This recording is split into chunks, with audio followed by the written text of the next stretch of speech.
students over at Brookings High School. Their media class has been busy talking about the Elkton football team and looking into that. And let's take a look at what these people have found out about Elkton High School.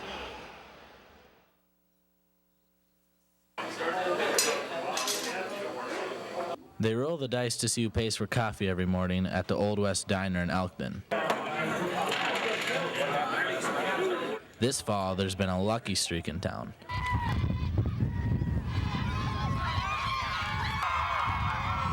Elkton's high school football team has this small town talking. I think this team this year has gotten together pretty good. They play well together. It's not individual. It's a team effort. I think they're a real good team. They've got good defense, good offense. This ball might bounce around and be live. So hit that field. The Elkton Elks are undefeated this season, something that hasn't happened in this small eastern South Dakota town since before the 1950s. Head coach Tal Farnham says many of the guys on this year's team have played together since the 7th grade. He says that bond shows. This group of kids is really, they're a special group as far as working together and having a little bit of everything. You know, they got speed, they got size, they got quickness, they got good hands, good footwork, and not a lot of weak spots on the team. For seniors like Jason DeZao, a football season like this is one he says he'll never forget, no matter the final outcome. I'm sure all of us will remember it for the rest of our lives. I mean, we're doing something special here, and hopefully we can carry it out. So everyone's happy with everyone. It doesn't matter if, one person gets 100 yards, the other one gets 50. Everyone's just, it's all about the team. That's mostly what this year's all been about. Right here, guys, let's go! And part of the team's strength is here in the stands. It's standing room only, wherever and whenever the team takes the field. We've had lots of support from our community. Every game, we've got all kinds of parents and fans out supporting the players. Number 13, Jordan Barthel, is the kicker, and he's my son. Dustin Pano, Brandon Landmark, 5 or 6 of the other varsity boys all come to my house every Saturday night. We sit around and watch movies, talk about the games. That support and team talent have fueled the Elks to where they are now. A small town, 9AA success story with a chance at a spot in the record books. They're really a group of kids that care about one another. They come to the side and they say, well, so-and-so really wants the ball, and it's great as a coach to be able to communicate with your kids like that and let them make a few of those decisions, because as a coach you want to make them happy, and if you can win and make them all happy, that's also pretty good. For South Dakota Public Television, I'm Tyler Nelson along with Jessica Rand and Chris Lucas. The Elkton Elks, unbeaten this year, come in at 11-0 into this 9AA championship game. They're getting ready to take on the Parker Pheasants, who come in with a 10-1 mark. We just saw that package there on Elkton, and it's amazing. This is their first unbeaten season since the 50s. Unbelievable. And joining me is Craig Maddock from KWSN Radio. Steve, what a great first game. Great first game, and I don't expect anything different in this next game with Elkton and Parker. Two teams that we've mentioned, first trip to the Dome for the state finals, and a lot of great stories that we'll share with you during the broadcast, both on the Parker and on the Elkton side. And Elkton, remember, a couple of years ago, they won their first ever, or not their first ever basketball title, but their first one in, I believe, 80-some years. A couple of years ago when they won the Class B boys basketball title. Elkton's in such a tough region up there. It seems like there's a super powerhouse in football and basketball every year from the region they're in. Well, and, being a part of the media, some of the media didn't give Elkton a lot of love during the season because, they're 11-0, but only one of those wins during the regular season was against a Class 9AA school, while Parker, all of their games were against 9AA schools. Now, that's not to knock Parker or Elkton. That just happens to be the conference that they're in. But then when the playoffs began, Elkton defeated a very good Florence Henry team. In fact, they shut them out. They beat a very good Clark team, and they beat an undefeated Eureka Bottle team. So the Elkton offense, even though when you look at the teams they've played during the season, don't let that kid kid you, because this Elkton Elks team may be the best one they've ever had. 45 points per game. That's how much they score, and they give up 11 points a game defensively. We'll take a timeout, come back with more from the Dakota Dome in just a moment. This is the South Dakota High School Football Championships on South Dakota Public Broadcasting. The 2006 South Dakota High School Football Championships are funded in part through your membership in the Friends of South Dakota Public Broadcasting, by Wellmark Blue Cross Blue Shield of South Dakota, and by Sioux Valley Clinics. It's funny how you make decisions. Some decisions are easy, and some need a little help. So where do you turn for help when it comes to choosing your insurance agent? How do you decide who's going to help protect everything that's important to you? Don't leave that decision to chance. Look for a Trusted Choice agent. Trusted Choice agents offer you a choice of insurance companies. To find a South Dakota Trusted Choice agent near you, go to trustedchoice.com.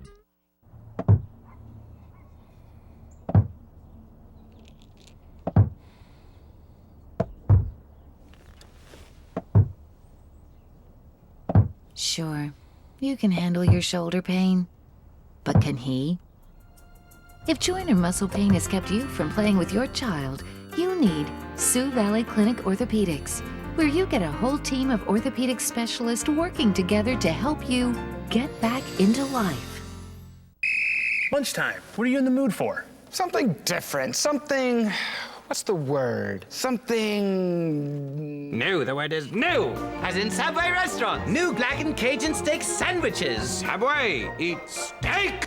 We're your friends and your neighbors. We're a part of your communities. That's why your local Touchstone Energy Cooperatives are proud to be a sponsor of South Dakota high school activities. Where we shine as one.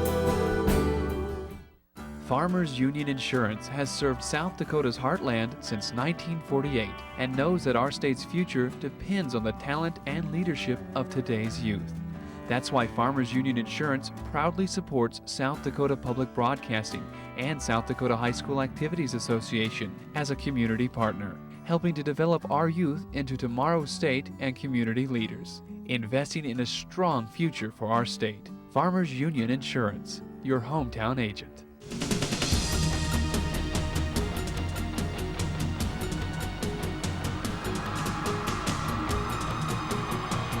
Welcome back to the Dome in Vermilion. It is championship weekend here for the South Dakota High School Football Championships. One game down as Scotland beats Gettysburg in the 9A championship. Up next is the 9AA championship between the Elkton Elks and the Parker Pheasants. And Elkton comes in here for the first time ever trying to win a state football championship. They have been on this field before as recently as about 6 months ago, and we'll talk about that with Tal Farnham here in a couple of minutes. But let's take a look at the Elkton Elks, and located just southeast of Brookings. Elkton is just a couple of miles, about 2 miles or so from the Minnesota border, located in east central South Dakota. An enrollment of 92 this year at Elkton High School in the top 4 grades. Tal Farnham is the head coach, and as mentioned, first time ever in the state football finals for Elkton. Take a look at the regular season, and they were perfect. Went 8-0. The closest game, that first game of the season against the DeSmet Bulldogs, but they ran the table in the regular season, and then 3 more wins in the playoffs, and they rolled up some big numbers on some pretty good teams. Put up 52 on Florence Henry in the first round, 52 on Clark in the second round, and then 42 on a very good Eureka Battle team in the semifinals to get here to the Dakota Dome. And when you take a look at Elkton, they'll be in the home blue uniforms here this afternoon. Brian Jocks is one of the kids to keep an eye on. He's number 8, 25 touchdowns this year for Brian Jocks. And we're going to take a look at a little piece put together by our friends at KSFY Television in Sioux Falls. Tim Peters has more on the Elkton football team. It's been a year to remember for Elkton football followers. The Elks have never won a state championship, but entering their quarterfinal game with Clark, the Elks find themselves just 2 wins away from the school's first ever state championship.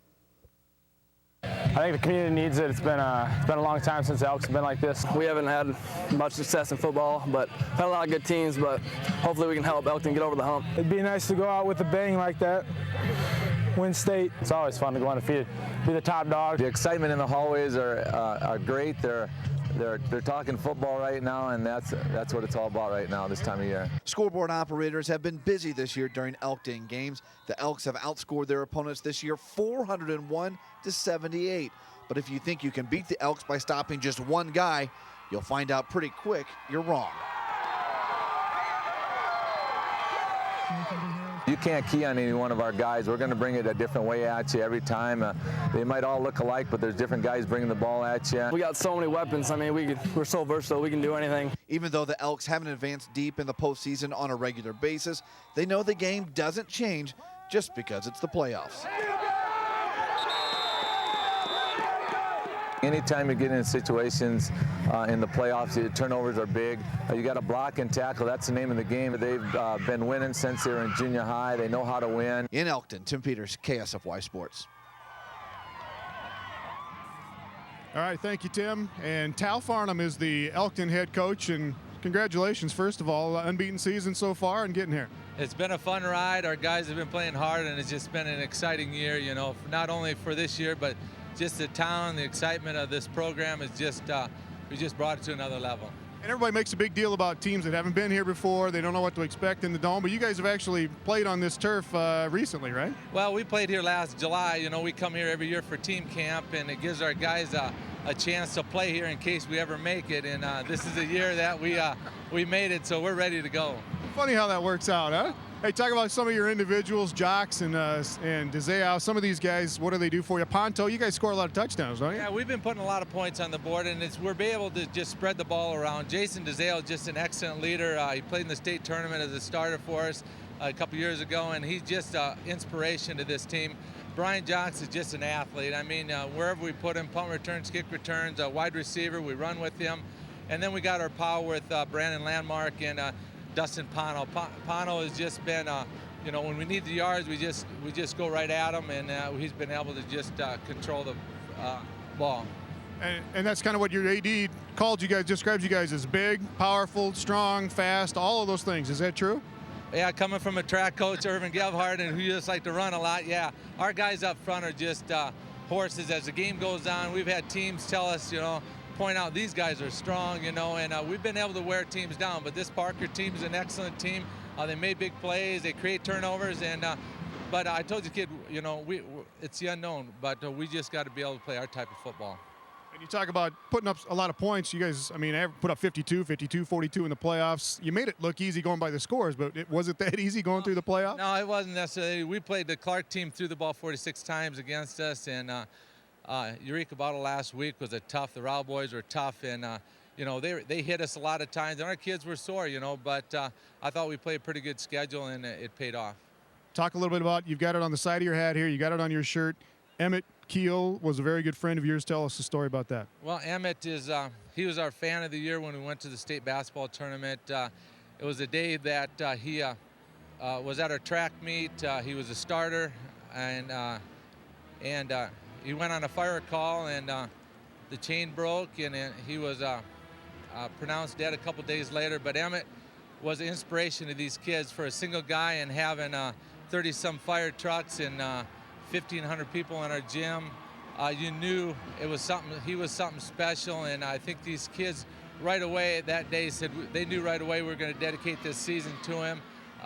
The towns not only rallied around this team, but they know it was Emmett's looking out for us up there, and right now he's telling me to be quiet because I talk too much, and he was kind of the guy that was just quiet in the background. He was always visible, never said a lot of words, but he knew how to make you quiet and observe once in a while.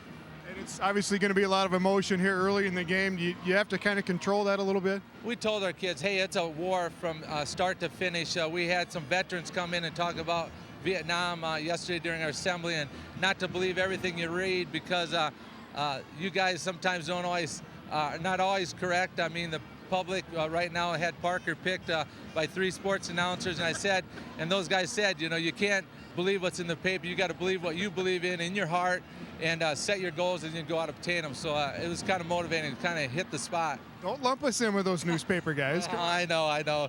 I hopefully the fans at home that couldn't make it and the people that are out there supporting us. So we just appreciate this day, and we told our kids just to enjoy the day and have fun and enjoy it, even though we're here for business and go to work.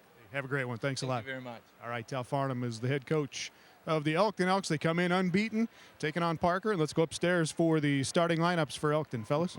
All right, Tom, thank you very much. Let's check out the starting lineup for the Elkton Elks. And the starting lineups for the Elks are brought to you by Sioux Valley Clinic. Offensively for the Elks, there's your front line. Bauer, the center. The guards, Lusfield. The ends, Jocks and Glover. Jocks, one of the most versatile players in the state at any level. It's a nice sized line. DeZeo, your quarterback. Heath Houselog. Ponto is the big runner for the Elkton Elks. And then Brandon Landmark. 3 landmarks playing for the Elkton Elks.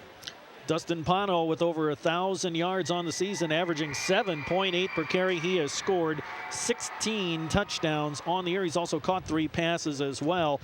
And interesting with Heath Houselog, interesting stat, he's caught 1 pass all year and went for 74 yards and a touchdown. Here are the defensive starters for the Elks. Yeah, nice size there on that defensive front for Elkton. They'll play a 4-2 defense. They'll have 2 linebackers, but very nice size here for the front line of Elkton. Defensively, the linebackers and back deep, Houselog, Ponto, Massey, Jocks, and DeZeo. Yeah, this is a very solid defensive team, only giving up 11 points per game. And DeZeo with 10 interceptions on the year. He is a thief in that defensive secondary for Elkton. We're going to take a break and come back with more here at the Dakota Dome. This is the South Dakota High School Football Championships. You're watching it on South Dakota Public Broadcasting. The 2006 South Dakota High School Football Championships are funded in part through your membership in the Friends of South Dakota Public Broadcasting, by Mid-Continent Communications, and by Dakota Bank. Farmers Union Insurance has served South Dakota's heartland since 1948 and knows that our state's future depends on the talent and leadership of today's youth. That's why Farmers Union Insurance proudly supports South Dakota Public Broadcasting and South Dakota High School Activities Association as a community partner, helping to develop our youth into tomorrow's state and community leaders, investing in a strong future for our state. Farmers Union Insurance, your hometown agent.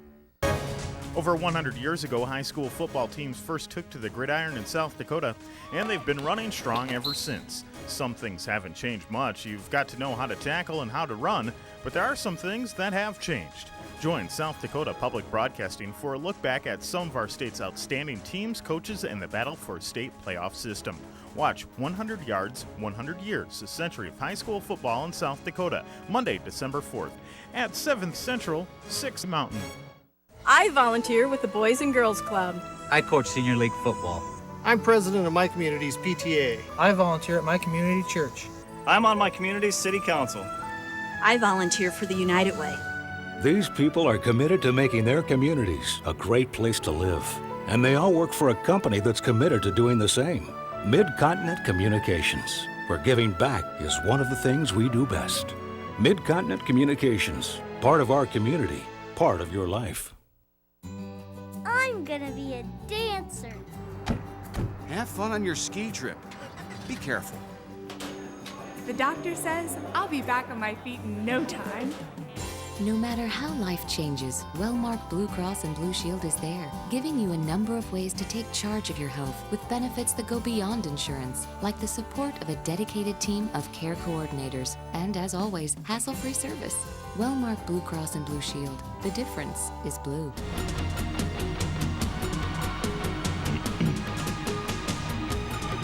In Vermillion, the 9AA championship game is coming up here shortly. Parker and Elkton going at it. We have checked out the Elkton Elks. Let's check out the Parker Pheasants, and they are located, Parker, about 20 miles southwest of Sioux Falls, home, of course, of the Turner County Fair. An enrollment of about 106 in the high school this year, a little bit larger than their opponents from Elkton here, but 106 in the top 4 grades. Bill Lieberman's the head coach. First time in the finals, so today's game will be the only game here this weekend with 2 first-time teams clashing in the championship game. Take a look at the regular season for Parker, 7-1. Got the big win over Gregory to start the season. The only loss was to Stickney Mount Vernon during the regular season, whom Gregory knocked out in the playoffs. So what comes around goes around, but 7-1 in the regular season. And then in the playoffs for Parker, beat Drewbrook in the first round, led Marion Hurley 24-6 in that second round, but held on to win it 24-20, and then beat Gregory for a second time this season. That came in the semifinals. Jake Weinstein, an interception return with about 3.5 minutes to go to win that ball game and get Parker here to the Dome for the first time. And when you take a look at the highlights for the Parker Pheasants, Weinstein, of course, is one of the main men. Number 32 is Jake Weinstein, the water bug. He is as quick as they get. He is the quarterback. Number 28 is Josh Jorgensen, the power back, breaks a lot of tackles. He's piled up about 1,600 yards so far this season. His dad, Mike Jorgensen, and one of the assistant coaches for Bill Lieberman here. And yes, Josh Jorgensen is the nephew of Kelloland Television's TV anchor, Don Jorgensen. So, Bill Lieberman, let's talk a little bit about that first. Start with Jorgensen. Strong power back. Don Jorgensen likes to say he got his legs from him, but he's one of your power guys, huh? Yeah, he's turned into a great fullback for us. Works out super in our scheme of our triple option. He's our first option, and teams have given us that, and we've taken it for about 1,600 yards this year, and I don't know how many touchdowns, but he really runs hard, just reaching out an arm, doesn't cut it with him. And he also has great speed for 205 pounds. He can pull away from people at the end, so we can't ask for anything more. Josh has really given us a lot of good games and great plays this year. Talk about speed, talk about Weinstein a little bit. He should be pretty good on this turf, huh? I hope so, yeah. He's got great quickness to stop and go stuff, and he's got some breakaway speed. Interested to see how he'll react in this situation. We've played a couple years down here in the Dome for team camp in the summer, and he looks real quick there. So I'm hoping that he can get out in the open field and kind of let you guys see what he's got. But super kid and super athlete. It sounds like kind of similar teams going at each other today. Is that right? Oh, possibly. I would say they're more of a power running game with the wishbone. They do have their backs are big, but they're fast also.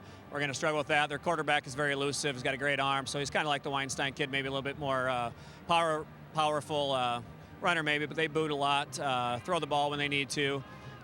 So maybe we're a little bit similar. I would say that they probably got the leg up on the power game, and maybe our speed will hopefully counteract that. You see it going up and down a little bit?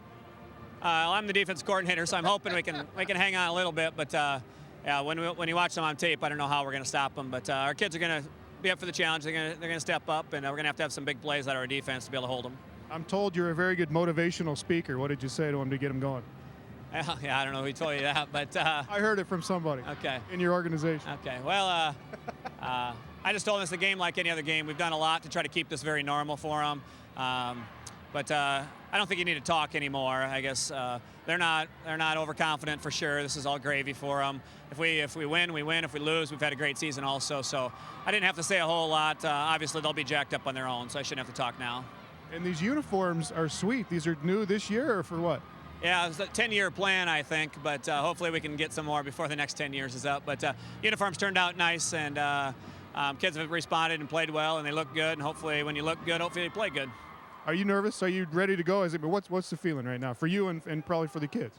I'm nervous a little bit. It kind of came on here in the last 15 minutes or so, but I think the kids need to just hit somebody or get hit and get rolling with it. It's just a game, you know, and sometimes more than a game gets thrown into it. And I want the kids to have fun and show everybody kind of how much work they've put in over the last since 5th, 6th grade, basically. A little easier for them to relieve it by hitting somebody than it is for you guys on the sideline, right? Yeah, I think so. That'd be nice.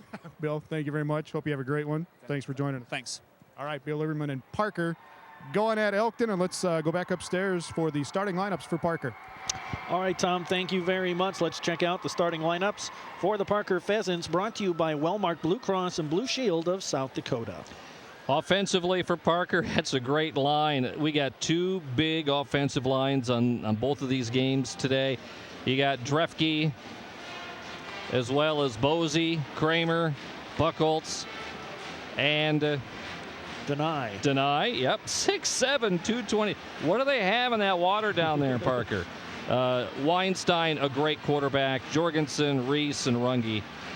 Offensively, they've scored a lot of points. I really like the way Parker's been playing offense this year. He's putting up 53 rushing touchdowns and only passing it in the end zone 9 times. Defensively, some of those same names that you see on offense. You have, as typical in the 9-man rank, Steve, you got a lot of those offensive players playing the other side of the ball, and there's nice size in that front line and back deep. Jorgensen,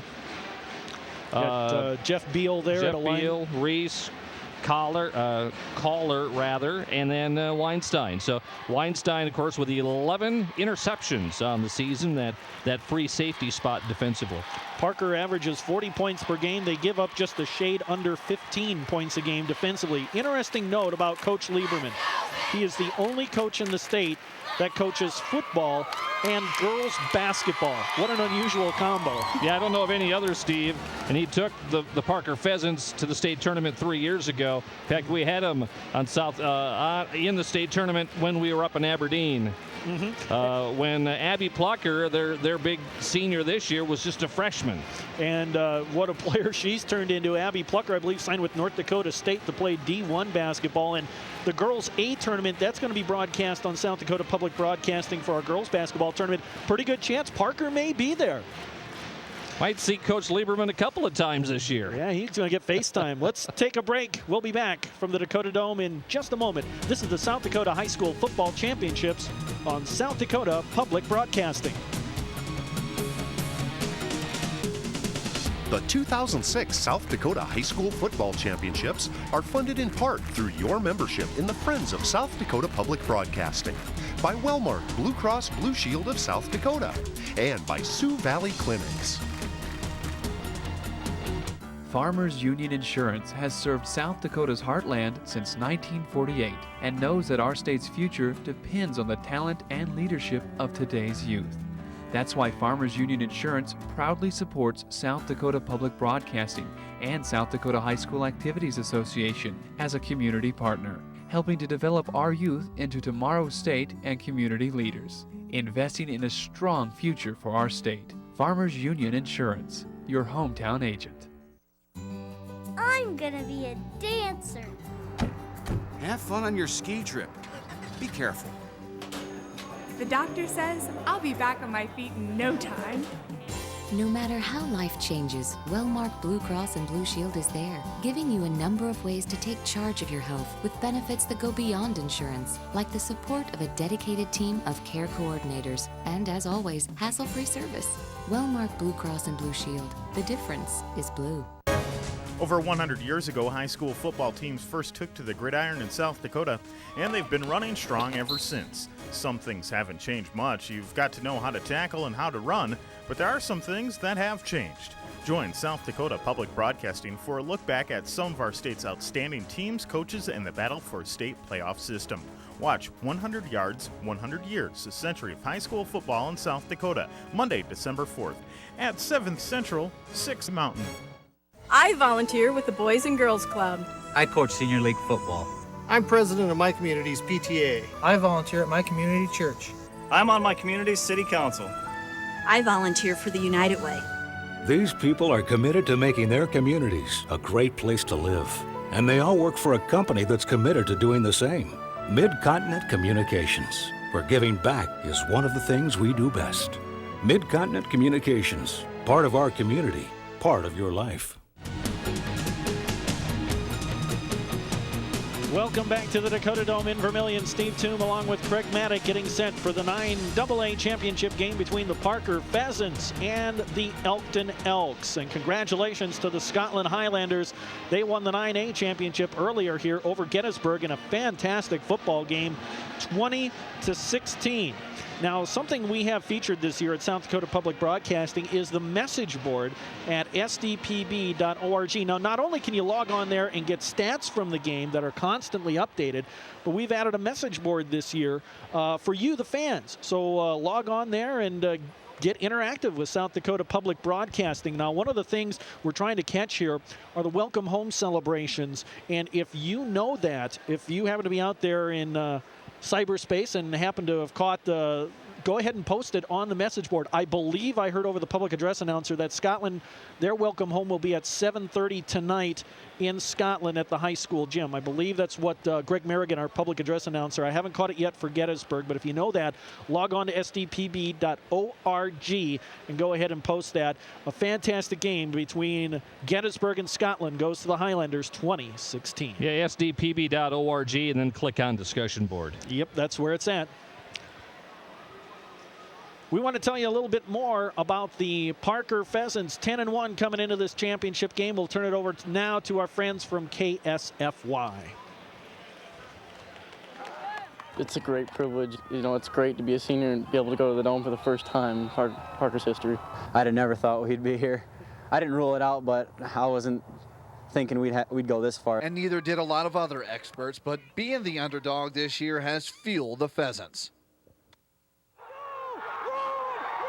Reading the paper and, you know, like 4 or 5 people pick us to lose and, you know, we're supposed to lose by this much and we're the underdog all the time. It's like, you know what? We'll go out there, we'll play our game and do what we can do. The Pheasants feel their only loss of the year to Stickney Mount Vernon played a big part in them getting to the Dome. It brought us together more as a team because we've kind of brought us down to earth, because if we would have won that, we went undefeated. That would have got our heads in the sky. In rural America, small towns center their lives around their respective high school athletic teams, and it's no different in Parker. A win Thursday against Elkton would mean everything for this small community who has never experienced the thrill of capturing a state title. Everybody's wanted it for so long. Like after Gregory, after we won, there's guys that are probably 50 years old that were crying and saying, you know, how we've been waiting so long for this. These kids have really been through a lot through their youth football and junior high football, and now they're back here, and they really wanted this for a lot of years. I think the weird thing is, you know, we all go down to Vermilion at the beginning of the summer to camps and stuff, and, you know, you start there and your whole goal is to get back there, and very few teams get to do that. I think Parker will shut down Thursday to go to the Dome. In Parker, Tim Peters, KSFY Sports.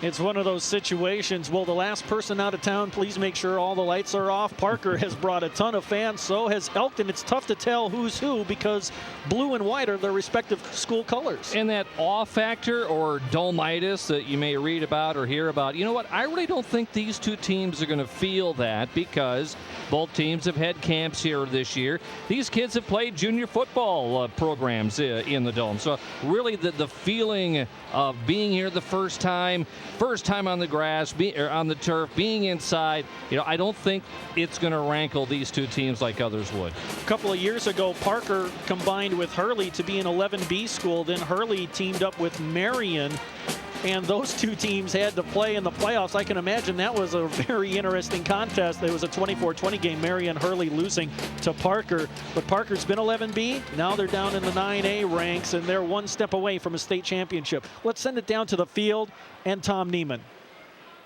All right, fellas, we go right to the top when we want answers on anything concerning the Activities Association. Wayne Carney's the executive director, and just talk a little bit about the change this year. We went from 2 days for the football finals to 3 days.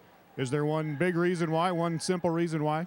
Well, I think the simple reason is you try to accommodate the people that want to come and watch the contest. And last year, with the weather, if the weather's right and the matchups are right, you know, this facility just isn't big enough to hold it. And last year we found that out on Saturday, where we had the first game that evening. I think it was 2 undefeated teams, St. Thomas More and Aberdeen Roncalli.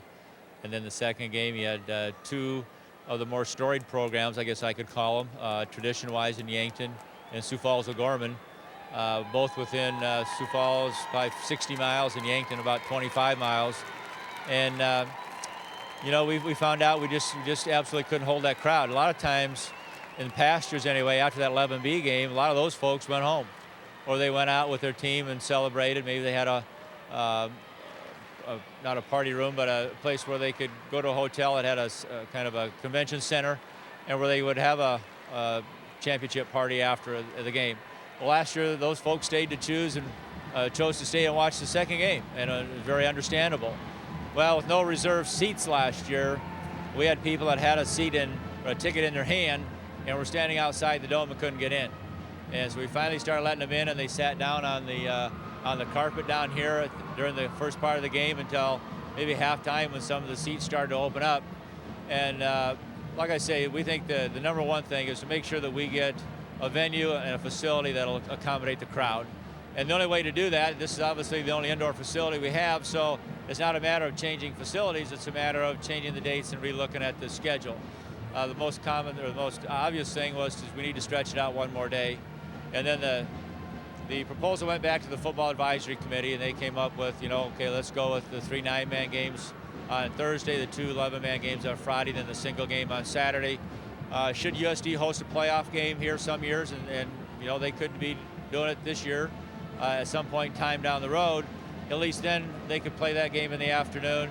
The break, the reason for the schedule today is after the second game now, there'll be time for USD to come on in and get their workout in before they head to North Dakota. Tomorrow afternoon will give the teams a chance to drive. First game at 4 o'clock, second game at 7:30. I think if you looked at the flow of traffic today, there was plenty of time for both Scotland and Gettysburg to celebrate, to take their team pictures. In the past, we've been kind of shoving them down into an end zone and kind of getting them off because of the time crunch. And the fact that we were getting done so late, you know, in past years, Friday game, you had 4 games.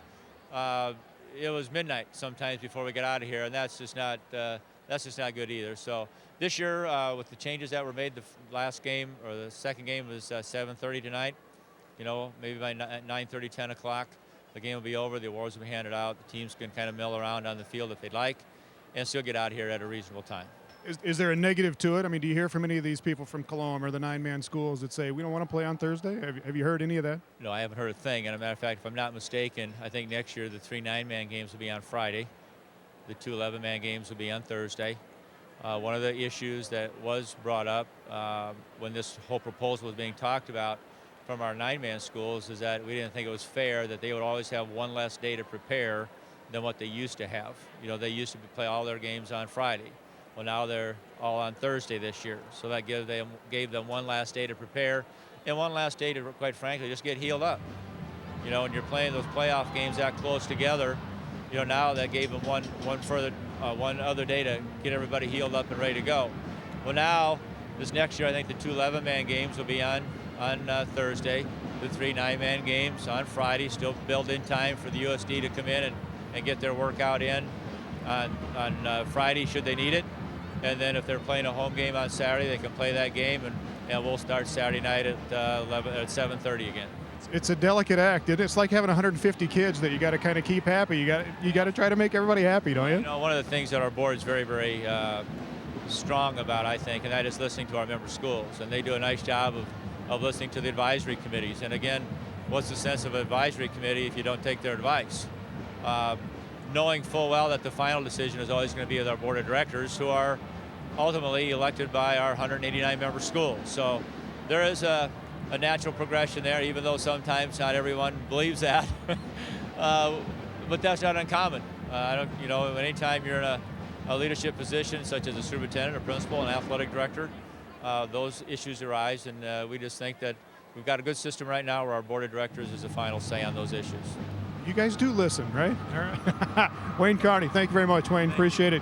Executive Director of the High School Activities Association. So there you go, fellas. That's why it's 3 days instead of 2 this year. All right, Tom, thank you very much. Steve Toom here along with Craig Maddock as we're winding down the final moments for the start of our 9AA championship game between Elkton and Parker. And you know what? I like this system. I think this is a good idea by the activities. Oh, don't forget, for all your high school activities, want to find out what's going on in all activities, log on to sdpb.org. On the internet, you can find out about not just athletics, but other stuff going on with the High School Activities Association. Steve, I agree with you. I like the 3-day extension. I like it that they're going to have the 9-man here Thursday this year, and then they move it to Friday next year, rotate it up a little bit. I think the folks will really enjoy it too, expanding it over the 3 days. You know, the big issue after the football championships last year was expanding to the 3 days. This year, I think what we may find out from that football advisory committee that we'll hear more about coming up during the summer is a possible change in the playoff format only for Class 11 AA football. There's a couple of proposals out there that may change the formatics of the playoffs, but I think that'll be the biggest story coming up after this football season comes around. Yeah, I agree with you. I think that the 11AA playoffs, they need a change.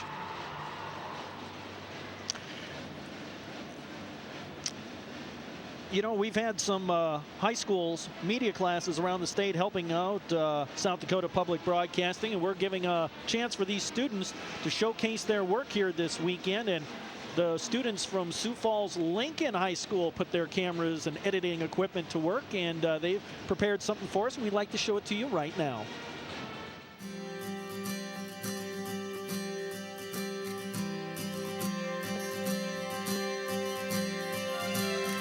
Well, citizenship, what I think is to me is really applying your moral values into what you do in your city, helping out people that are elderly, carrying their grocery bags, things like that, helping people cross the street, the handicapped, just being nice to everyone you know. Helping others in your community, no matter what it is, helping your neighbor with little things. Citizenship to me is being able to respect the people you're around so they will respect you. Supporting and helping your community to make it stronger. Citizenship is being a part of your community and helping it out in any way you possibly can. Citizenship is applying your moral values into everyday life. All right, thanks to the students at Lincoln High School for that video package for us. We're just moments away from the start of the 9A championship time. First time here ever for both Elkton and Parker. I expect both clubs will try to ground it out on the ground there, Steve. Don't expect a lot of passing.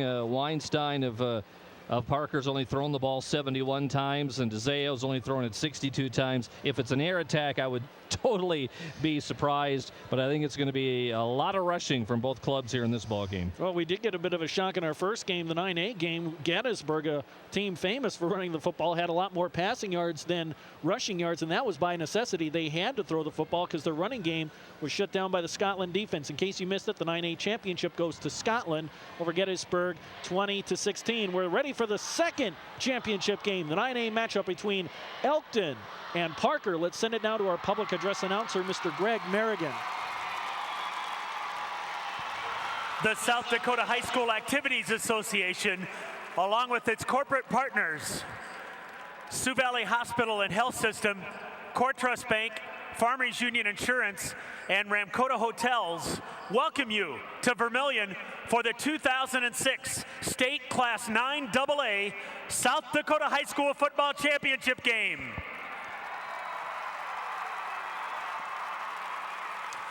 Good sportsmanship is vital at all levels of athletics. The South Dakota High School Activities Association asks that you exhibit good sportsmanship during this Class 9AA game. Remember to put students first, be a sport, and support good sportsmanship. Let's first start out by meeting the cheerleaders for the Parker Pheasants. Brittany Beal, Laura Behrens, Shaylee Bender, Hannah Dykstra, Courtney Gusso, and Tiffany Hurdle. And the cheerleaders for the Elkton Elks, Elizabeth Otkin, Brittany Otkin, Jenna Manzi, Lindsay Thielen, Annalise Sutley, and Cassie Tim. And now, ladies and gentlemen, let's meet the starting lineups for this 9AA championship game. First, the offensive unit for the Parker Pheasants. At quarterback, number 32, Jake Weinstein. At fullback, number 28, Josh Jorgensen. At tailback, number 30, Micah Reese. At wingback, number 3, Scott Runge. At end, number 1, Bryce Drefke. At guard, number 63, Corey Bosey. At guard, number 70, Nate Buckholtz. At end, number 82, Darren Denai. And at center, number 53, Lucas Kramer. The Pheasants are coached by Bill Lieberman.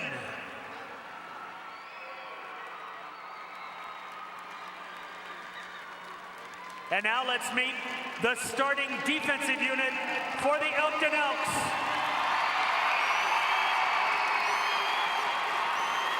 At defensive end, number 42, Brandon Landmark.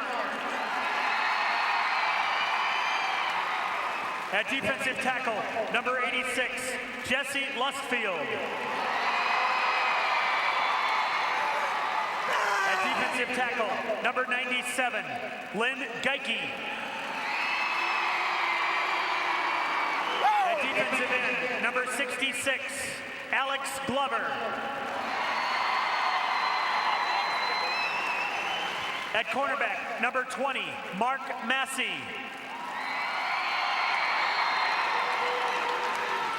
At linebacker, number 58, Heath Hauslag.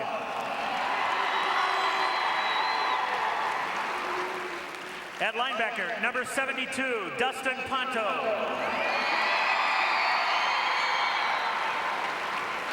At cornerback, number 8, Brian Jacks. And at safety, number 22, Jason DeZeo. The Elks are coached by Tal Farnham. The officials for this 9AA championship game.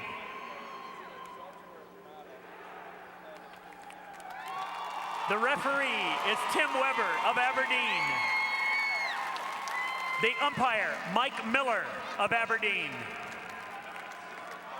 The linesman, Scott Heck of Millbank. The line judge, Mike Metzger of Aberdeen. And the back judge, John Emmett of Aberdeen.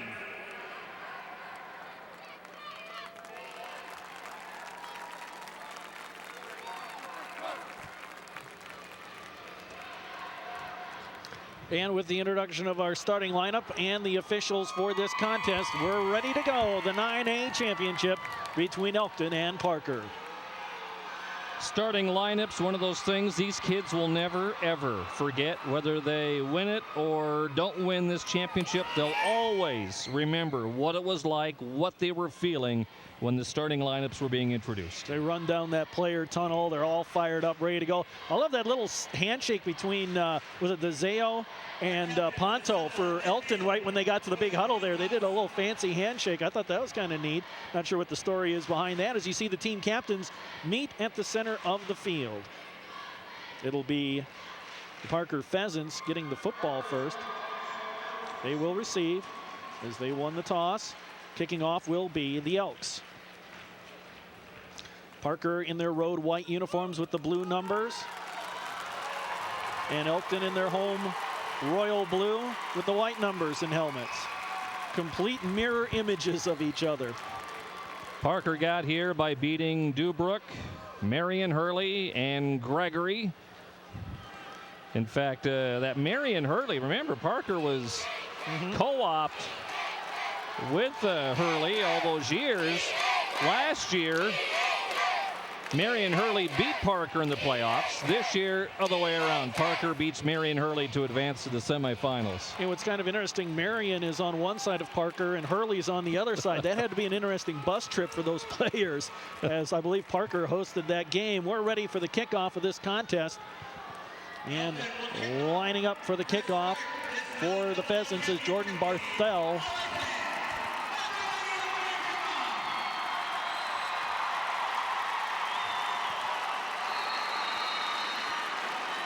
Back deep, Weinstein.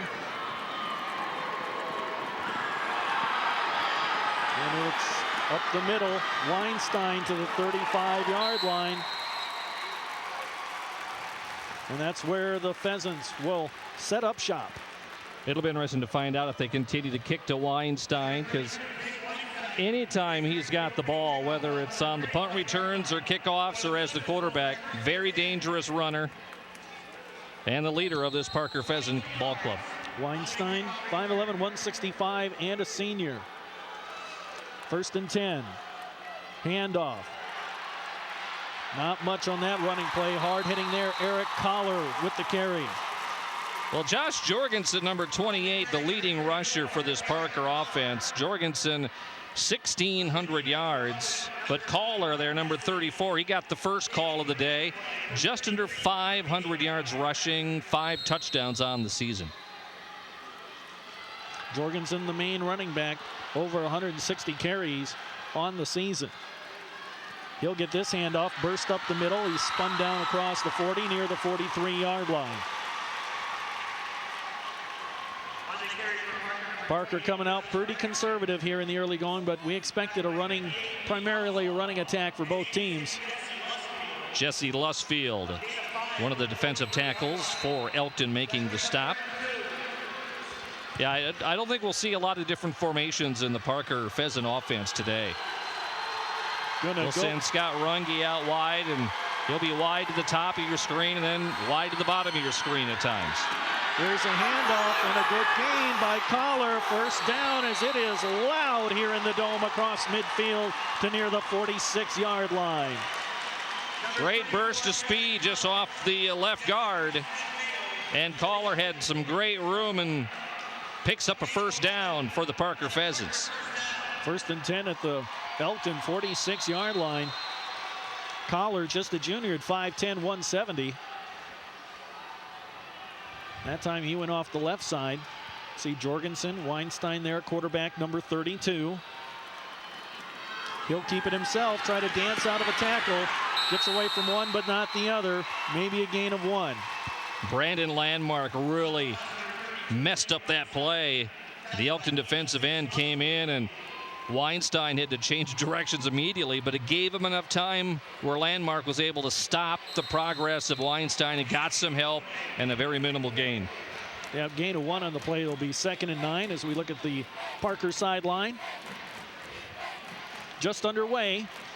First quarter, 9AA championship game. No score between the Elks and the Pheasants. Pheasants with the ball. 2nd and 9. Option play. Weinstein keeps it. He's buried near the 40-yard line. Jake Weinstein, actually the 2nd leading rusher for Parker offensively. Josh Jorgensen, who has yet to touch the ball, but then Weinstein with just under 800 yards rushing, 14 touchdowns. Yeah, he has also thrown 9 touchdown passes as well. It's a great 1-2 punch. You got to have at least a 1-2 punch if you're going to get a long way in the playoffs or during the season. And certainly Parker has that with Weinstein and Jorgensen. 3rd down and 5. Option. Fumble. Scooped up by the Elks. Brian Jocks with the recovery for Elkton on our first turnover of the football playoffs. There were no turnovers in the 9A game. Didn't take us long to get our first one in the 9AA. Check it out in the replay.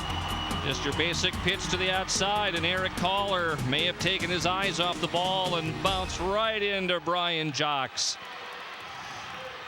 And now the Elks come on offense. Jason DeZeo, number 22, at quarterback. Little full house backfield for the Elks. Double tight end set. Backs really close together. Up the middle, Ponto doesn't get a whole lot. Ponto at 210, 5'11", and a senior. His average, or his rush for over 1,100 yards this year, averages 7.8 a carry. Micah Reese, Corey Bosey on the stop for Parker. Don't expect a whole lot of fancy stuff in this game, at least not right away. No, smash mouth football. Elkton, roll out. DeZeo gonna keep it, and he's wrapped up and thrown for a loss. Scott Runge, great open field tackle.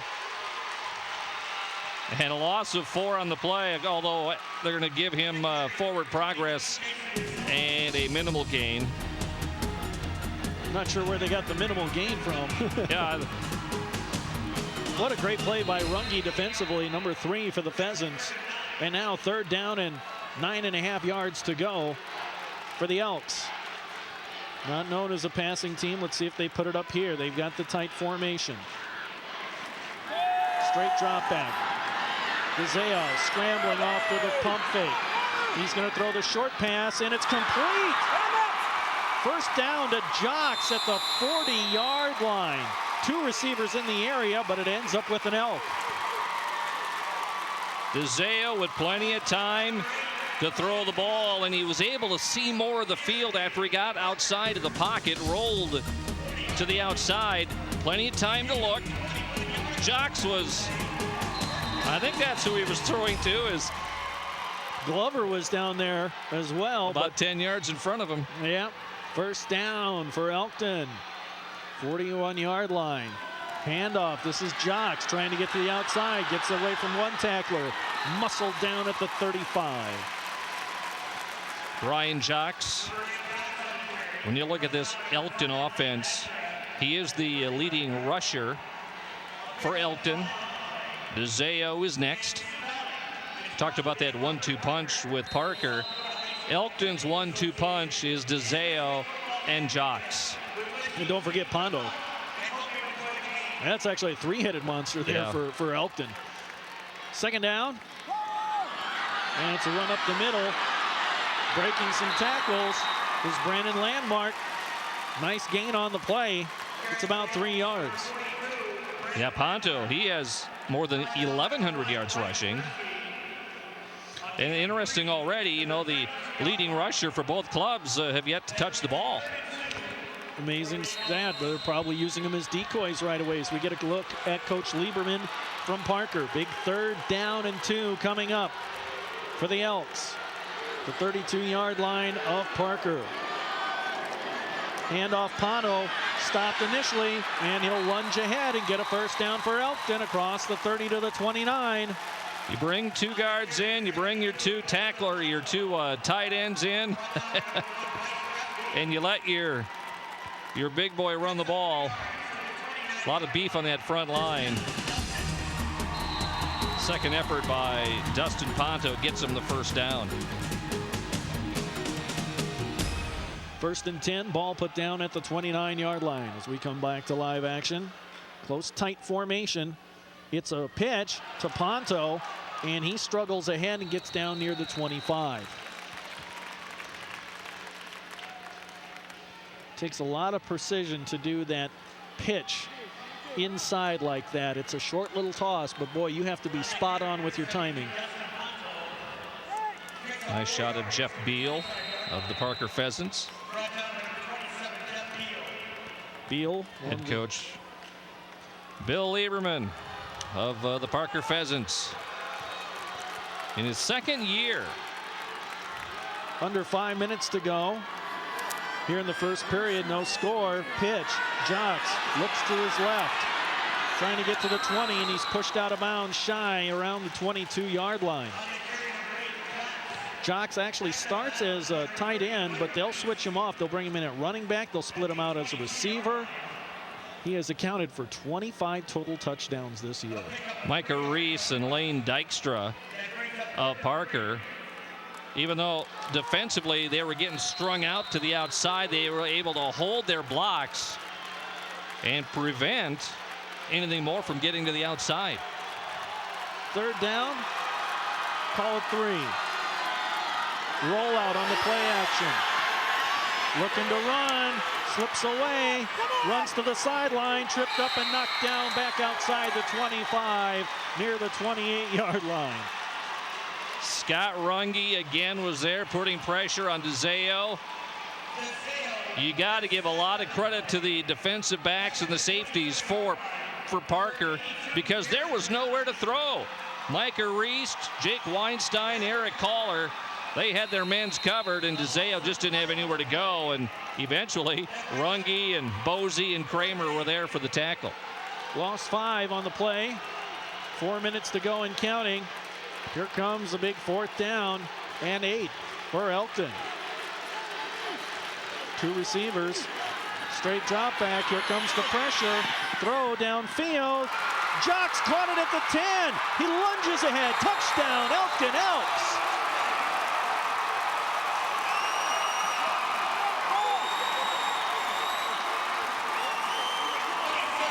A great individual effort by Brian Jocks.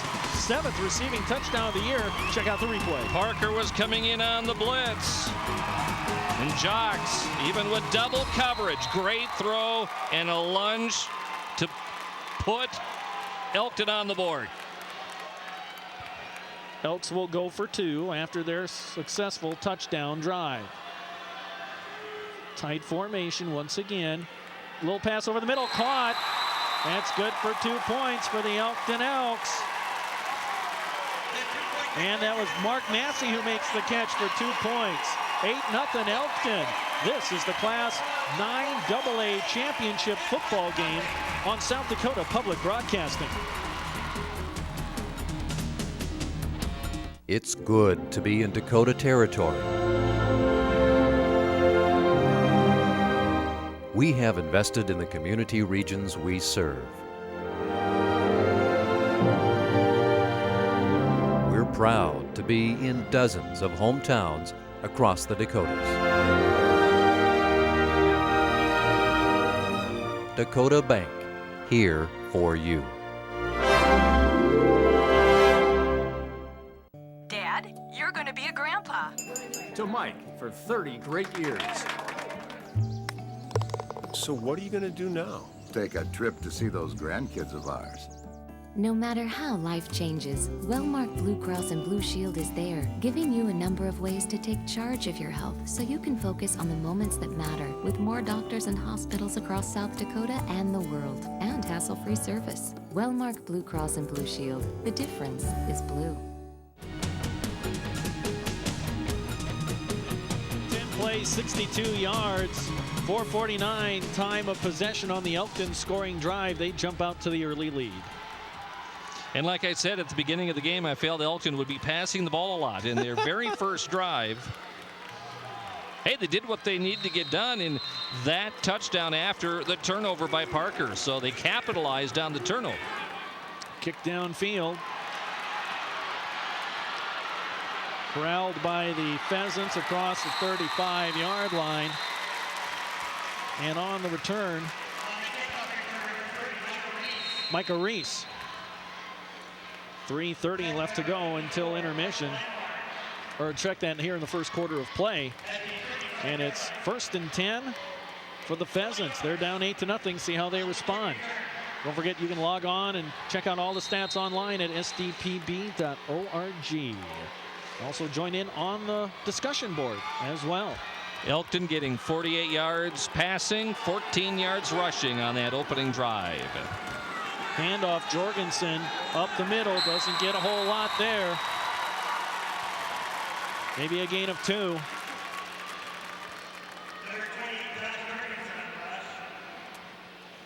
Now if you're Parker, you can't worry about it.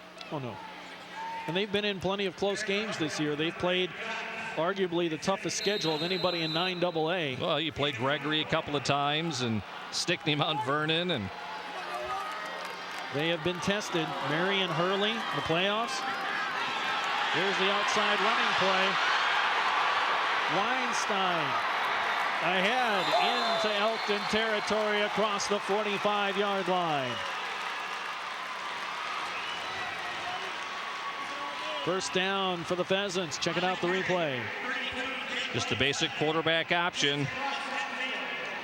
And a race to the outside and put on the nice brakes. Cutback. Boy, you want to talk about putting on the brakes, man. He did everything possible to keep from going to that sideline. Try to get a couple extra yards. 1st and 10. Parker at the 42 of Elkton. High formation. This is the option. Weinstein into the open, and he'll be pulled down near the 25-yard line. Oh, that's great vision by Weinstein. Saw the hole right away, darted up, great speed. Changed directions a couple of times, but just trying to follow his blocker. Mighty fine run. He is very, very quick. And if he breaks one more tackle, I think he's gone to the end zone. He was oh so close, but it's still a first down at the 25-yard line for the Parker Pheasants. That time it's Jorgensen Can't get to the outside. He pitches back. That is a lateral. It's a legal play. Weinstein has to improvise. He's got the corner to the 20. Pulled down at the 15-yard line. I don't think they drew that play up in that particular manner. And you can hear the crowd just rumbling. Very dangerous for Josh Jorgensen to be doing that. Man, that is flirting with disaster. But you wouldn't think it was drawn up on the sideline. But got 9 yards on the play. Second and short coming up for Parker as Eric Collar checks into the game with the play. Ball at the 16, under a minute and a half to go. First period of play, Elkton up 8-0. Handoff Jorgensen, big hole up the middle. He'll crash ahead inside the 10. First down, Pheasants. It'll be first and goal to go. Boy, what a weapon to have in short yardage situations. Parker with 53 rushing touchdowns. Elkton has 58 rushing touchdowns. These offenses know how to move the ball, and they've seen a lot of success. But the defenses get a little bit tougher when you make the Dome. And the Elkton Elks, have called timeout. Yes, they have. Timeout Elkton with 1:18 left to go here in the first period of play. Shot of Tal Farnham there in the shorts. Of course, the coach was even wearing shorts a week ago Monday when we had the wind and the cold temperatures. Must be a good luck charm. Coaches, well, players. Yeah, there's a few coaches who, feel that way. Superstitious. Common among football players and coaches alike as we take a look at the Parker huddle.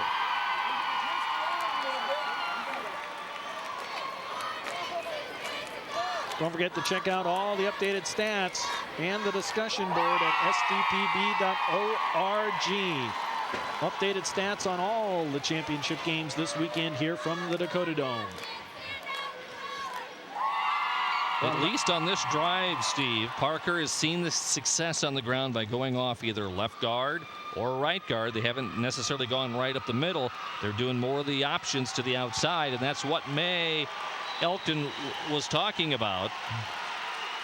Trying to get their corners, their linebackers, because right now both the linebackers for Elkton are pretty deep inside. I mean, they're pretty much right behind the guards. And if Parker can swing this out, they got some room to get some yardage. Weinstein, he's tripped up at about the 2-yard line. He did not get in the end zone, but he'll be close. That was first and goal play from the 9. It'll be second and goal. They'll put the ball down at the 2. Check out this replay. Nice cutback. Wow. He was down before the end zone, but boy, his knee wasn't down until he got near the 1. What a great run by Jake Weinstein. 5'11", 165, and a senior.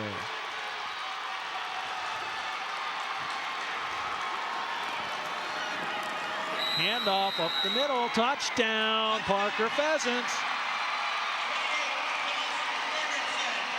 Jorgensen with the carry. Just went right behind Corey Bosey, the guard. And with 34.8 seconds left to go here in this first period, we're a 2-point conversion away from being tied. Jorgensen, his longest run of the year, 77 yards. So he's got good speed in addition to the power. As the Pheasants go for 2. Offset eye.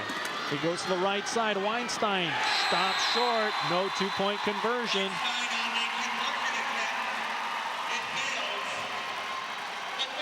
That was Heath Hauslog able to stop Weinstein. A huge play. Number 58 just bear hugged him. That's the touchdown run. But on the 2-point conversion, Hauslog bear hugged and kept him in from scoring. A key 2-point conversion denied to the Pheasant. And the Elkton Elks still have the lead, but it's trimmed to 8-6. Well, total yards. Give you some stats here. Of course, you can follow the stats on sdpb.org. Let's see here. Total yards, 92 by Parker and 62 for Elkton. 7 plays, 65 yards, 3 minutes time of possession. You look at the tackling leaders for the respective teams. Ponto already with 5 tackles in the first quarter. And it'll be Parker to kick off. And Jake Weinstein will do the honors. Back deep. Thanks to our folks from Daktronics. The leaders in statistics. DeZeo back deep for the Elks. See if they even kick it to him.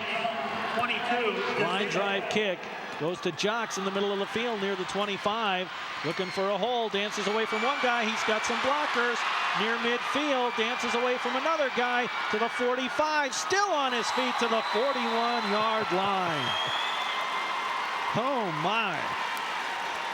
The longest 35-yard run time-wise that you'll see. Trying to be patient. Found some blocking. Great field position for Elkton. Look at Jocks just getting the guy looking to block, but you know what? There's nobody there because Jocks was downfield so quick. And boy, he's tough to bring down. Lanky at 6'3", but very strong as we come back to live action. First down for the Elks. Handoff, Houselog up the middle. Trying to pull away. They're tackling the football, but Houselog hangs onto it at the 38-yard line, and that should be the final play of the first period of play. It's been an exciting 9AA championship game so far. The Elkton Elks lead the Parker Pheasants 8-6. You're watching the South Dakota High School Football Championships on South Dakota Public Broadcasting.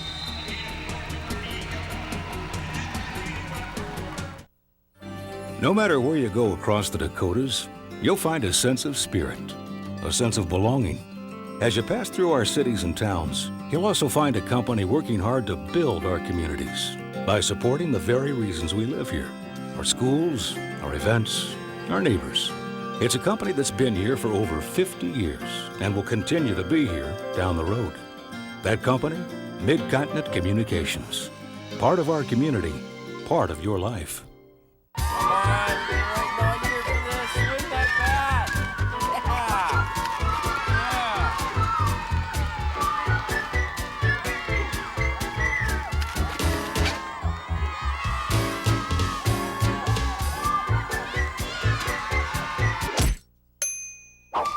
Sioux Valley Trauma 5.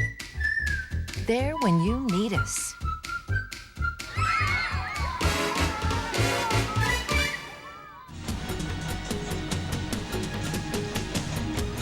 Welcome back to the Dakota Dome in Vermillion on the campus of the University of South Dakota. We're ready to start the second period of play of this 9AA championship football game. It's Elkton on top of Parker 8-6. Statistically, things very close as well. Time of possession is the same. The number of plays being run is virtually the same. I don't think that's going to change much the rest of this ball game. You know, the first game we had today between Scotland and Gettysburg, that was a coin flip kind of game. I think this one's the same thing. Who's going to win? Flip a coin. That's your best chance to figure out. These teams are very evenly matched. Mistakes would be a big key, Steve. And right now, Parker already has lost one fumble. Second down, handoff. Ponto tries to go outside on the right. Cuts it back, not a whole lot of room there, and he'll dive ahead for a short gain. It's going to be pretty tough to try to change directions. That time the Parker defense staying at home, preventing any type of a major cutback and going the other way to get some big yards. Ponto ended the first quarter with just 9 yards rushing. 62 for Weinstein to lead Parker.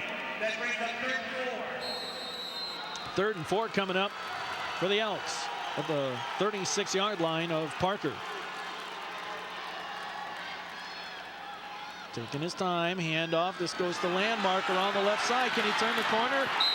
No, he can't. He's tripped up. Micah Reese, open field tackle, preventing the first down. It's going to be 4th down. 4th down and short, but you figure the Elks will probably go for it as the ball's put down near the 33-yard line.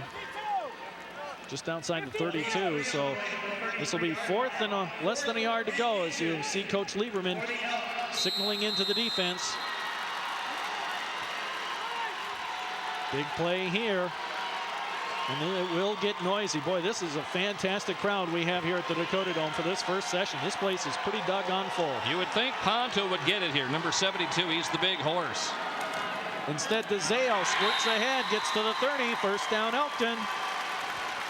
Jason DeZeo with the keeper. Smart play by DeZeo. They didn't need much, and I always like, if you got a good running quarterback, give it to him on that 4th and short. I'll tell you here about Williams and Ree coming up live Friday, December 8th at the Knutson Theater in Vermillion. Tickets just $10. That's a steal. 800-456-0766. First down play, Landmark runs into his own guy and gets about 4 yards on the play. Well, they're mixing it up, Steve, on who's getting the ball. Ponto has carried it 4 times. Jocks a couple of times. Landmark now 2 times. Houselog once. Pretty hard. Plus, of course, DeZeo has run it a couple of times. It gives Parker a little bit tougher to try to focus on just one player offensively. Second down. Handoff. Goes to Ponto along the left side, and he bowls his way ahead near the 22 on the 2nd and 5 carry. It'll be 3rd down, about 2 coming up. See Geike getting off the bottom of the pile there, number 97. He's the biggest player on the field at 275 pounds, and that's college lineman size. Well, Dan Bauer's the center. He's 6 foot 175, and the guards, you mentioned Geike at 6'2", 275. Jesse Lusfield, he's 6'5", 220. A big line. There's a pitch and there's a fumble. It's loose and it's recovered by the Elks, and Landmark. Oh, disaster averted by the Elks on that 3rd and short play. Miscommunication, and Elkton's lucky to have the football. They're knocked back all the way to about the 33-yard line. Josh Jorgensen of Parker almost had that ball come right into his hands. But a very lucky play here for the Elkton Elks. Yep, they were lucky to keep possession. And 4th down and 13. Check it, 12 yards to go. 4th and 12. They need to get to just around the 20-yard line. We'll call it 13. 4th and 13 for the Elks. See if they'll go to the air. They're looking to pass. Here comes the rush. Stands and throws, and it's incomplete, nearly intercepted. Jocks the intended target as DeZeo threw it over the head of everybody. Weinstein did the right thing. He could have easily intercepted that. Instead, just knocked it down, because then Parker will get the ball out at the 30, because if he would have intercepted it, he could have easily been tackled inside the 5. So Weinstein did a great job of just knocking the ball down, not worrying about the pick. Absolutely, and that's, you hear that phrase, what do you do on 4th and long? You knock it down. Instead of getting the ball at about the 5, instead, the Pheasants, they'll get it at about the 33. 1st and 10, 8:22 left to go. High set, handoff, Collar tries the middle, can't get very far. Maybe about 3 on the play. Well, we're seeing both clubs using the ends as well as the guards. Just trying to play straight up football. And see Collar check out for the Parker Pheasants. They will run guys in and out of the lineup. Reese into the game at the tailback slot. And here's going to be the running play up the middle. Jorgensen across the 40. Shy of the marker. Set up 3rd down and about 2. You know, these guys could switch uniforms and you wouldn't be able to tell the difference. They are mirror images of each other, not just the color of the uniforms they're wearing. Royal blue and white for both. And one team has white helmets, the other the dark helmets. I mean, but they are mirror images of each other physically and what they want to do as far as their game plan is concerned. 3rd and short, about 2 yards to go. I formation. In motion, Runge. Handoff. Reese Penalty flag down. Jocks with the tackle.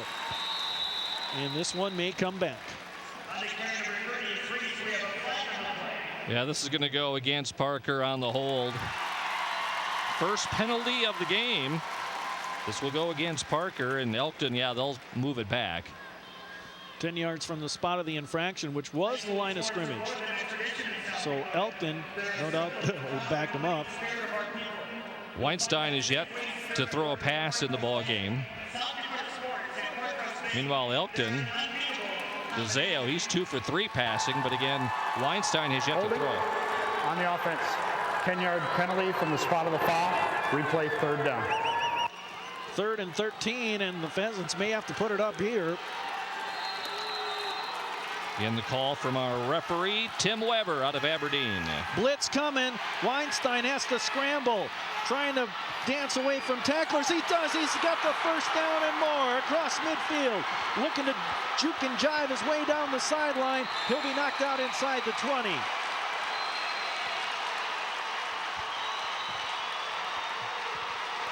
That was all Jake Weinstein. Absolutely. Absolutely. Check out this replay. He got some blocking downfield, but he outran his blockers, and all he had left was Brian Jacks. There's Jocks and also Jason DeZeo, and quarterback big tackles, time run. Quarterback tackles quarterback, and first down for the Pheasants at the 18. Handoff. Jorgensen up the middle, has room, dances away inside the 10, now near the 8-yard line.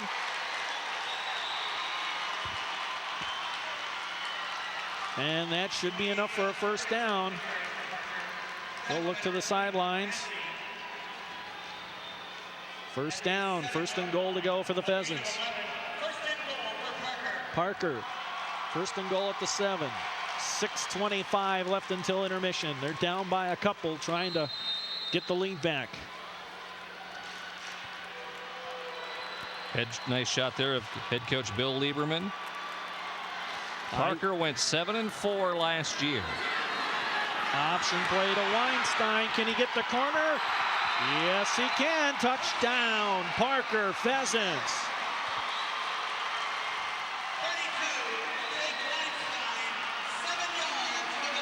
His 15th rushing touchdown of the season, Steve. I didn't think he was going to make it to the corner, but boy, he kicked it into high gear. Outran the defense. Look at that. Stuck the ball out, touchdown Pheasants. Now it's 12-8, and the Pheasants will go for 2. Reese checks out the lineup, and a penalty. Too many men in the huddle for the Pheasants. So back at the Parker team up 5. Let's get the official signal.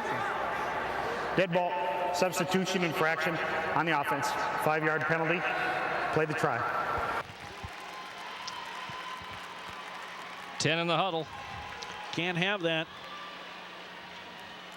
And now Weinstein had a chance to go over to the sideline, get the play directly from the coaching staff. May see our first pass by Weinstein. Weinstein may need to pass this one, roll out. He's going to use Runge and Micah Reese out in the flat. Lone setback is Jorgensen. Drops straight back, throws across the middle, and it's nearly intercepted. The conversion is no good, but the Parker Pheasants have the lead at 12-8. 5-play drive, 68 yards, just under 2 minutes on that drive. Of course, most of it came from Jake Weinstein and that big run, which was on 3rd down. Plenty of time to work with here for the Elkton Elks. And they have 2 timeouts left. A lot of time left in this one. You can see Coach Lieberman. And yeah, I talked to Coach Lieberman on the radio show earlier this week, and I asked Bill, I says, 2 years ago, he's the girls basketball coach at Parker, and I asked him, why did you decide you wanted to be the football coach? He goes, well, because the position was open, and I thought it was something new for me to do. Well, what a way to take on a challenge. He's in the Dome in his second year, I believe, as the head man. That's right. Parker, of course, has been an 11-man school. They've been a 9-man school. Bounced back to 11. So you see some of the fans here from Parker. They're just happy they're not in school. That's why they're happy. It's no school without 3 feet of snow on the ground. I'd be happy too as we check out our rushing leaders. Weinstein, 121 yards on the ground. Meanwhile, Ponto has been held to just 14 yards in the first half. And boy, Parker has to be happy about holding him in check so far.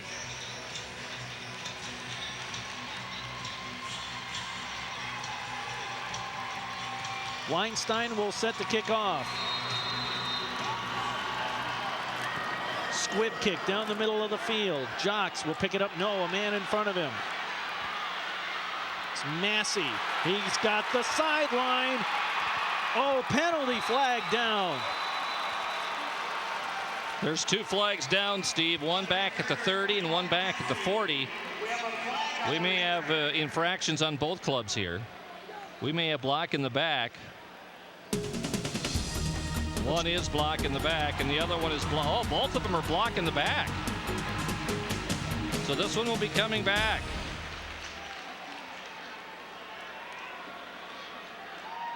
I always get a little leery on some of those tackles when they're grabbed by the back of the shoulder pad or by the back of the jersey, and you can get a lot of awkward tackles that way. But luckily, everybody's okay there.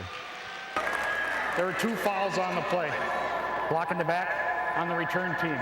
That penalty is declined. Block in the back.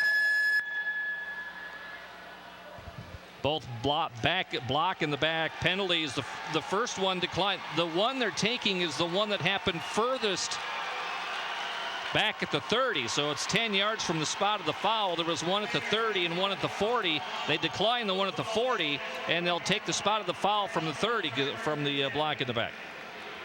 So it'll be 1st and 10 for the Elks back at their own 21-yard line. 6:01 left to go until intermission. It's been a good one so far between the Elks and the Pheasants. Tight formation with 3 backs behind DeZeo. Handoff, Landmark trying to get around the left side. Going to cut back. He's hemmed in, and he'll be tackled for a loss. Scott Runge with the tackle, and again, Parker's defense, Steve, staying at home. And if you're running to one side of the field and there's nothing there and you try to go back the other way, Parker is staying at home, and that time Brandon Landmark had nowhere to go. I wonder if he was looking to pitch back to DeZeo. No, I don't think so. Hey, the other guys did it. Why can't we do it? 2nd down and long for the Elks. Handoff up the middle. Ponto bowls ahead across the 20 near the 24-yard line. 5:10 and counting. Don't forget tonight, 9B, Cologne, Iroquois. That's your championship matchup in prime time here on South Dakota Public Broadcasting. Cologne, it's been almost 20 years since they've been here. Iroquois never been here. Cologne almost didn't have a team this year. We'll tell you that story coming up tonight. Talk about a Cinderella story. It's the Cologne Cowboys. 3rd down, it's the option play. DeZeo can't get outside, and the Parker defense holds. Eric Kohler, Scott Runge.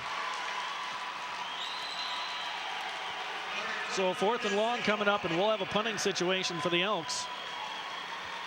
They are down by 4. We haven't had a punt yet today. Believe not. And about 4:10 and counting left. I think he got a punt here. Parker's got all 3 timeouts, so they're in pretty good shape. They'll get the ball with about 3:50 left after this punt. Jocks the punter. Mr. Versatility. Almost blocked, but a good punt away. Rees just going to watch it, and it takes an Elkton bounce inside the 40, dies around the 37-yard line. 35-yard punt. 12-8 our score. Parker on top of the Elkton Elks. This is the 9AA championship football game right here on South Dakota Public Broadcasting. It's good to be in Dakota territory. We have invested in the community regions we serve. We're proud to be in dozens of hometowns across the Dakotas. Dakota Bank, here for you. I volunteer with the Boys and Girls Club. I coach senior league football. I'm president of my community's PTA. I volunteer at my community church. I'm on my community's city council. I volunteer for the United Way. These people are committed to making their communities a great place to live. And they all work for a company that's committed to doing the same. Mid-Continent Communications, where giving back is one of the things we do best. Mid-Continent Communications, part of our community, part of your life. Back high atop the Dakota Dome here in Vermilion on the campus of the University of South Dakota. Steve Toom along with Craig Maddock. Is 3:49 left to go here in the second period. Steve, total yards, 170 yards for Parker, 77 for Elkton. Remember, Elkton got 62 of those 77 yards in their very first drive of the game. Parker has stepped it up defensively. Now their offense has 3:49 to work with here before halftime, and they have all 3 timeouts. Elkton has 2 timeouts. High set. Here comes the pressure, and there's a fumble. Scooping it up is Collar for the Pheasants. Dustin Ponto causing the fumble. He came storming in from his linebacker spot. Nobody blocked him. And a big loss on the play. 2nd and 26 coming up for the Pheasants. I don't think Weinstein saw Ponto coming at all. No, he did not. As you see Eric Collar bringing in the play from the sideline. That's what Elkton needed to do. Momentum has been going Parker's way here in the second quarter, and Elkton Elks needs a good defensive stop. Tight formation, handoff. Jorgensen with the big hole up the middle. Pulls away from a couple of tacklers. Penalty flags. No penalty flags down as Jorgensen gets muscled down near the 35. Something came loose. I think a pad over on the far side of the field. I thought that was a penalty flag, but it is not. Actually, it's, I'll tell you about that in a second. Jorgensen, a dangerous runner. You know, some of these players, Steve, are wearing like almost not a gauze, but a piece of tape that they put on their arms to prevent the rug burns. Put it on their elbows. They put them on the elbows to prevent the rug burns. It was one of those pieces of cloth that had come off. 3rd and 11. As you can see, Weinstein, he's got one of those right on the elbow. He'll drop back to throw. Pump fake. Throws the long ball, and it's going to be incomplete. Oh, Bryce Drefke had to come back for it, but just couldn't reach it. I think that ball might have slipped out of the hands of Weinstein, because that was kind of a little bit of a duck. He was really winding up for the home run ball, and I think that might have slipped out of his hand. Well, it has helped Elkton because it's 4th down. The clock is stopped. The Elks are going to get the ball here because Parker's going to have to punt this one away. They will punt. It'll give Elkton one more shot here before the end of the first half. They'll have 2 timeouts left. Weinstein the punter. Jacks deep to return for the Elks. Not much pressure. Good punt. They kick it away from Jocks, but it's going to take a bounce, and at the high hop, that'll give Jocks a chance. He's weaving, and he's pulled down with great open field tackle. Jorgensen makes the special teams play for the Pheasants. That was a nice open field tackle because Jocks is one of those guys, he can just embarrass you with his moves.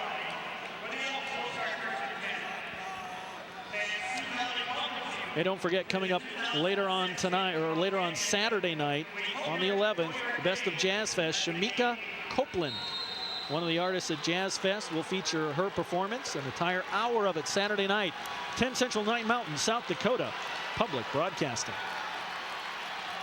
First and 10, the Elks. Let's see if they go to the air. Pump fake. Gazeo sack near the 21.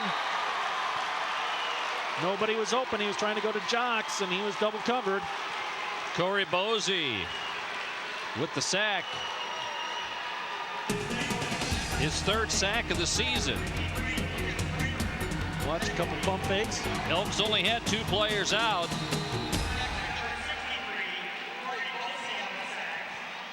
Seven yards on the play was the loss for the Elks.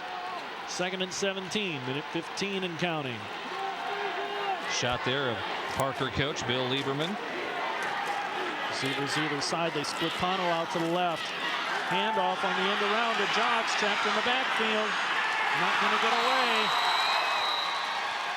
Hate to sound like a broken record, Steve, but again, Parker is staying at home. They're not getting caught up in pursuit to one side of the field or the other. They're staying at home, and Elkton is not able to do anything because the Parker defense staying home. Elkton, we'll see, they've got 40 seconds left. They have to run one more play. Parker thought they might have gone for a timeout to maybe get the ball back one more time, but they will not. They're probably more than happy to take a 12-8 lead into the locker room at intermission. 3rd down, 17. Tight formation. Too much time. I think Bill Lieberman called timeout. No, it is delay a game. I thought I saw Coach Lieberman running down the sideline to call timeout, thinking maybe. Dead ball. Delay the game on the offense. 5-yard penalty. Remains 3rd down. Maybe thinking Elkton would try a trick play or something. Well, to have a short play where they would then have to punt. But if you're Parker, why didn't you call timeout with about 50 seconds left? You still got. That's a good point. They have 3 timeouts yet. Well, they got 2. Tight formation. It's going to be a handoff to Jocks. He'll get a decent gain near the 1st down marker. Or check that, back to the original line of scrimmage, rather. 7-yard gain on the play. And a timeout, I believe, has been taken by Parker.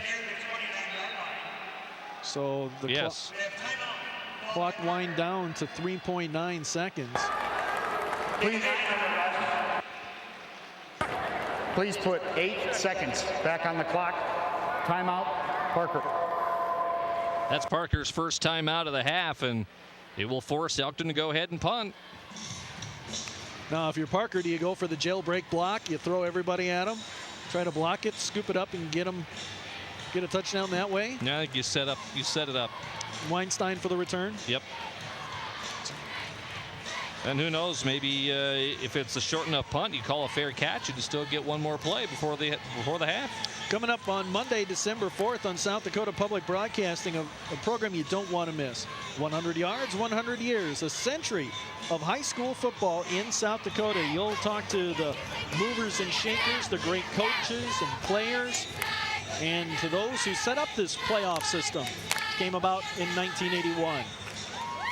Monday, December 4th, 100 yards, 100 years, a century of high school football in South Dakota on South Dakota Public Broadcasting. Oh, I can't wait to see that, Steve.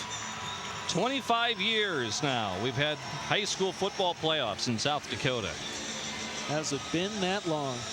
Has it been that long since O'Gorman and Yankton squared off in that first 11 AA championship game? Talk about an electricity in the air. Even at home, watching on television, you could feel it. That was a great weekend. Low line drive kick. Weinstein going to let it bounce, and he'll pick it up and drop it promptly, and they'll make a one guy miss. Now another. He's got the sideline. Tripped up at the 40. Jocks, check that. It was Dan Bauer who was able to trip him up.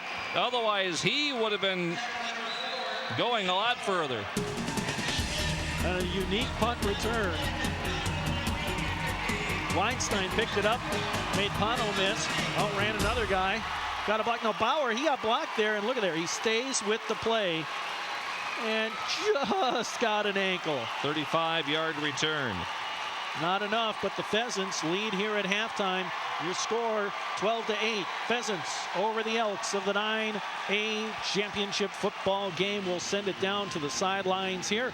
Standing by with Bill Lieberman is our very own Tom Neiman.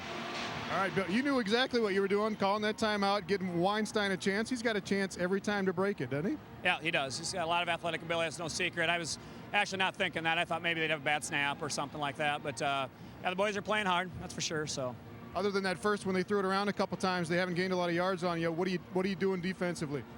Well, we're just doing what we've done all year. The 2 pass plays, we told our DNs that you can't get him out, let him outside, and the quarterback's very good. He got loose, and then when he gets loose, then the defense just breaks down totally.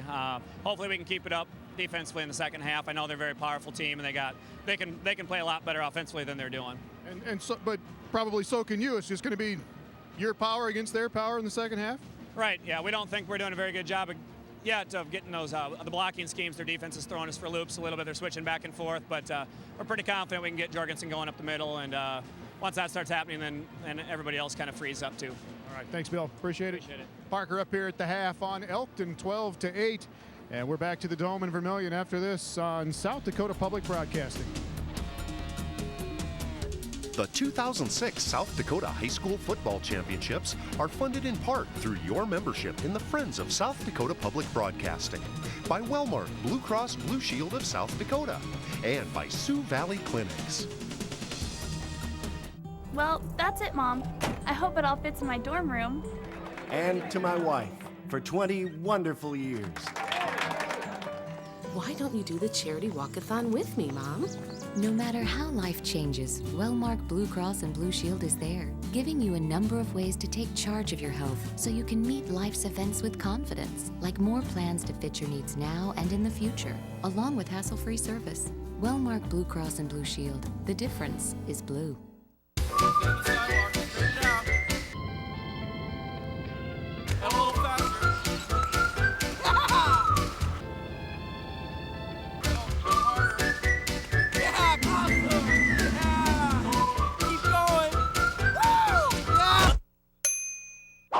Sioux Valley Trauma 5. There when you need us. Oh, Betsy, get Mom. What's more important than your family? Your business? Your retirement? Nothing's more important. That's why you need Trusted Choice, independent insurance agents who can help you protect what matters most. Trusted Choice agents are in every community and can offer you customized policies through a choice of insurance companies. You know what's important. Find a Trusted Choice agent near you. Visit trustedchoice.com. It's good to be in Dakota territory. We have invested in the community regions we serve. We're proud to be in dozens of hometowns across the Dakotas. Dakota Bank, here for you.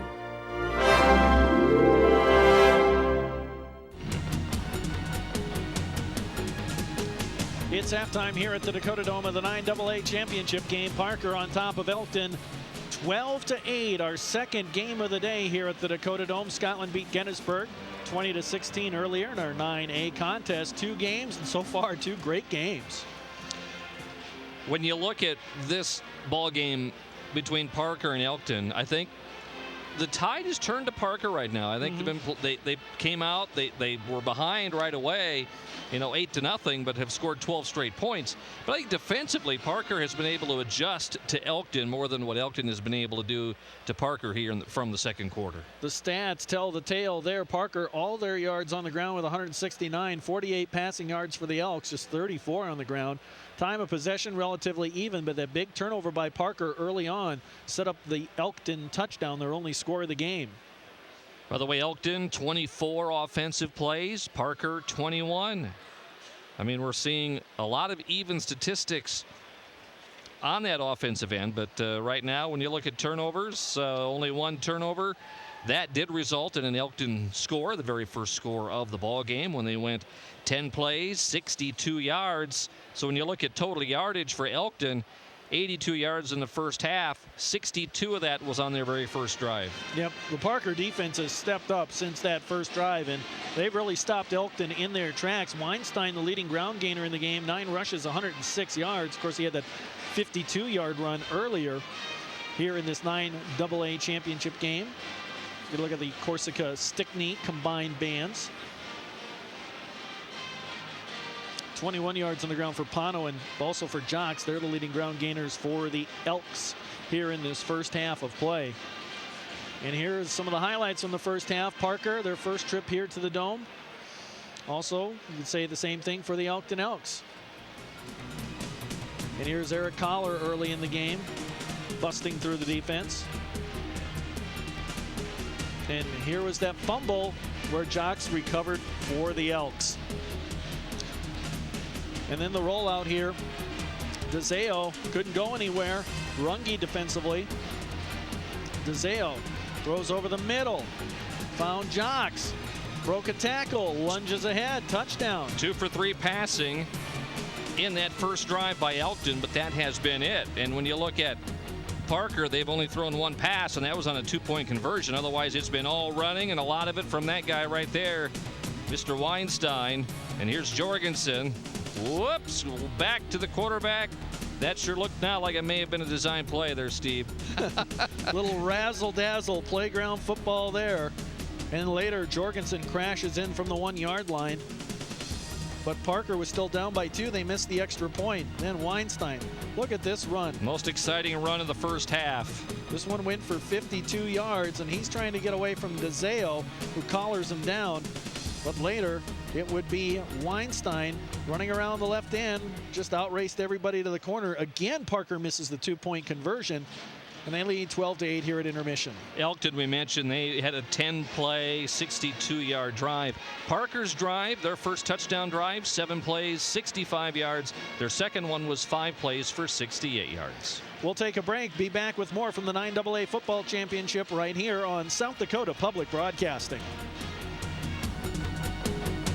Farmers Union Insurance has served South Dakota's heartland since 1948 and knows that our state's future depends on the talent and leadership of today's youth. That's why Farmers Union Insurance proudly supports South Dakota Public Broadcasting and South Dakota High School Activities Association as a community partner, helping to develop our youth into tomorrow's state and community leaders, investing in a strong future for our state. Farmers Union Insurance, your hometown agent. High school is an important time for every South Dakota student, a time when the plans for their future begin to take place. The many unique and varied activities afforded to students in South Dakota helps them in their development as they prepare for the road ahead. I'm Shannon Poppinga. Core Trust Bank is proud to be a sponsor of the South Dakota High School Activities Association. For over 75 years, Core Trust Bank has been dedicated to the youth of South Dakota, and we will continue for the next 75. And you can bank on that.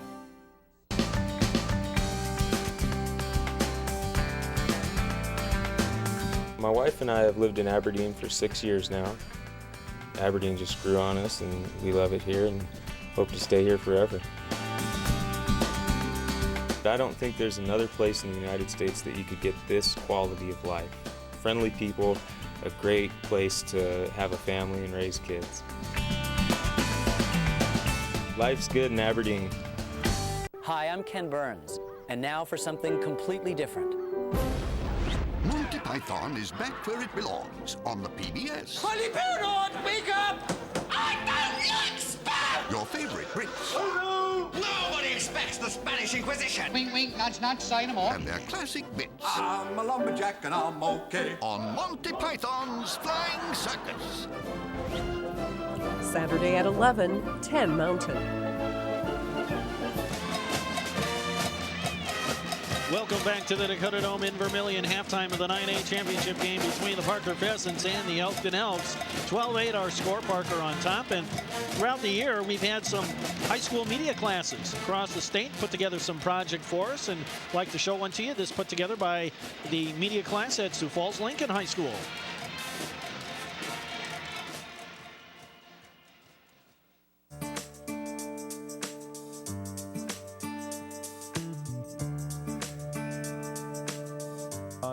people should vote if, if they want to have an opinion of what's going on in their government, then to be able to argue about anything or about your government or whatever, then they should vote to be able to support that fact. It's important for 18-year-olds to vote just because if you want to win an argument and you're talking about the government and you didn't vote, then I don't think you should be in the argument, especially if, you have an opinion on the president and you didn't even vote.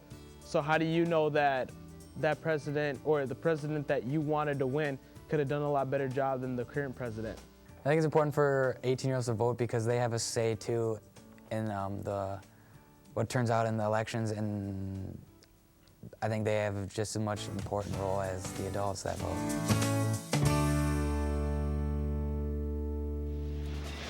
And thank you to the media class there at Sioux Falls Lincoln High School. 12-8 our score. Halftime of the 9AA championship game. It's Parker leading Elton. We'll be back in just a moment. You're watching the South Dakota High School Football Championships on South Dakota Public Broadcasting. The 2006 South Dakota High School Football Championships are funded in part through your membership in the Friends of South Dakota Public Broadcasting, by Mid-Continent Communications, and by Dakota Bank. It's good to be in Dakota territory. We have invested in the community regions we serve. We're proud to be in dozens of hometowns across the Dakotas. Dakota Bank, here for you.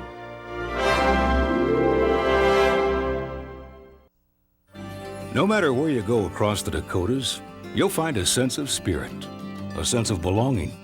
As you pass through our cities and towns, you'll also find a company working hard to build our communities by supporting the very reasons we live here: our schools, our events, our neighbors. It's a company that's been here for over 50 years and will continue to be here down the road. That company, Mid-Continent Communications.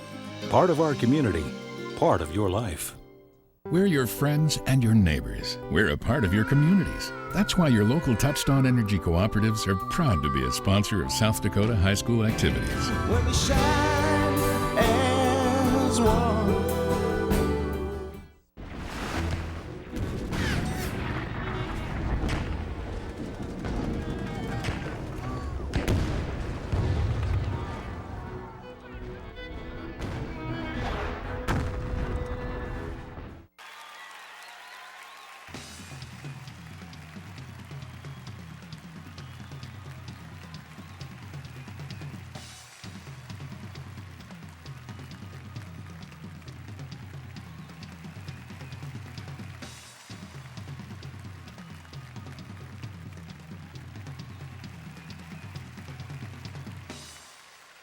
Saturday at 10, 9 Mountain.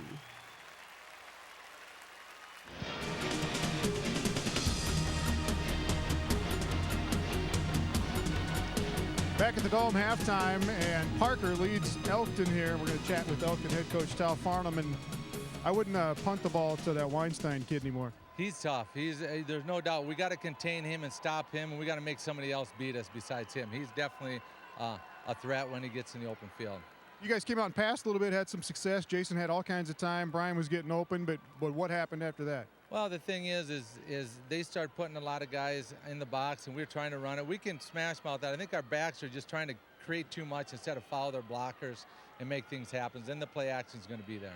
And you're just going to try to smash mouth it, go right at them, power football? We're not going to change our style of offense right now. We just got to do what we do best, and our kids are fired up. They know they're a second-half team. We put a lot of points on the board in the second half, and we told them we wanted to be close. And, hey, if you would have told us the first game this year that we're going to be in this situation, we would have taken it. So there's nothing wrong right now. We're just going to go out and play our style of football. Hey, go get them. Appreciate it. Tal, thank you very much. Fellas?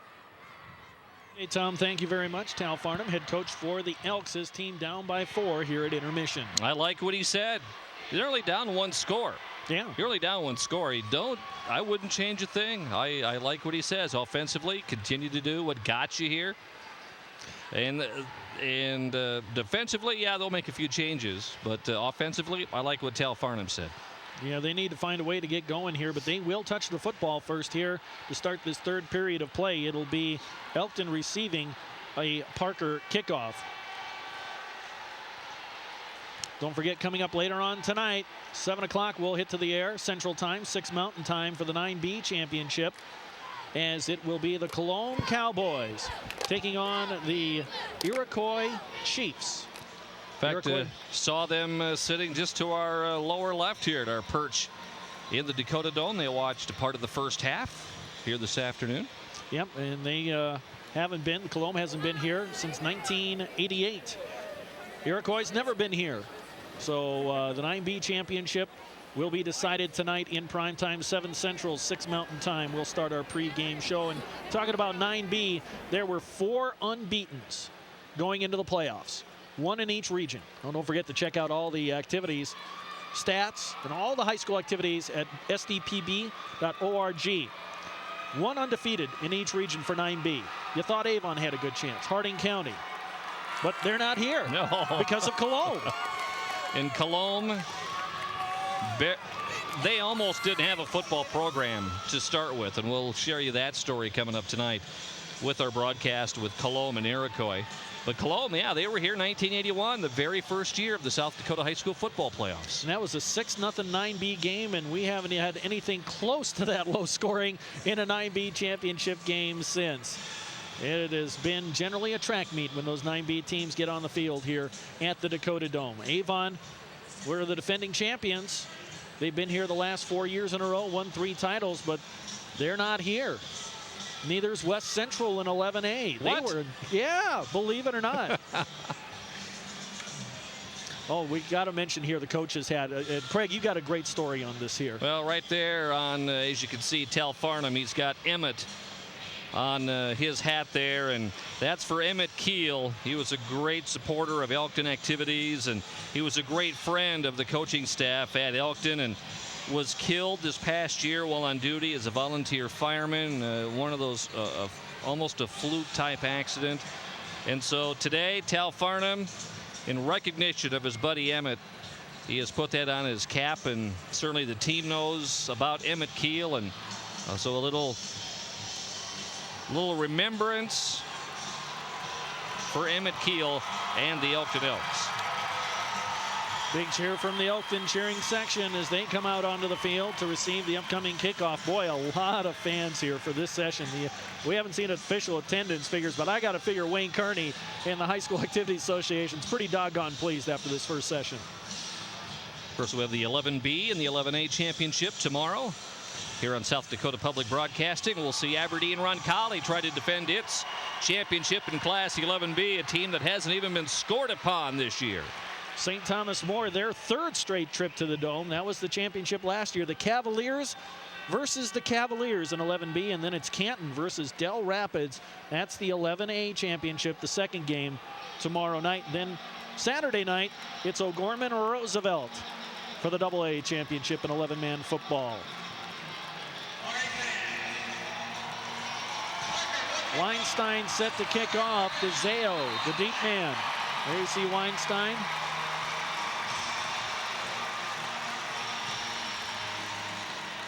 Squib kick down the middle of the field. Picked up by one of the up men. It's Massey, I believe, and he's bulldog down around the 35. Matt Freiberg, one of the up men, one of the linemen, but calmly let that one go by to let one of the hands guys bring the ball up on the kickoff. Yeah, if you got a whole bunch of tape on your hands and padding and stuff, you don't want to be handling the rock. Let it bounce a few yards back to those specialists. Just underway, 3rd period, 1st and 10 for the Elks. They'll run it up the middle with Ponto. Doesn't get a whole lot of real estate on that carry. He has been held in check, just 21 yards at halftime. You heard Tal Farnham, the head coach of Elkton, talk about he knows defensively for Parker, they have a lot of guys in the box. Typically the box, the guys on the front 4, and then their linebackers, they're bringing in tight. Let's see how many Parker will bring in the box. Right now they got 8. 8 in the box. Hand off to Jocks, tries the left side, gets a little bit of yardage, not a whole lot, out to the 42. Call it a gain of 4. And the Elkton running game has been held in check. 3rd down and about 3 coming up for the Elks. Their first drive of the second half. They're down by 4.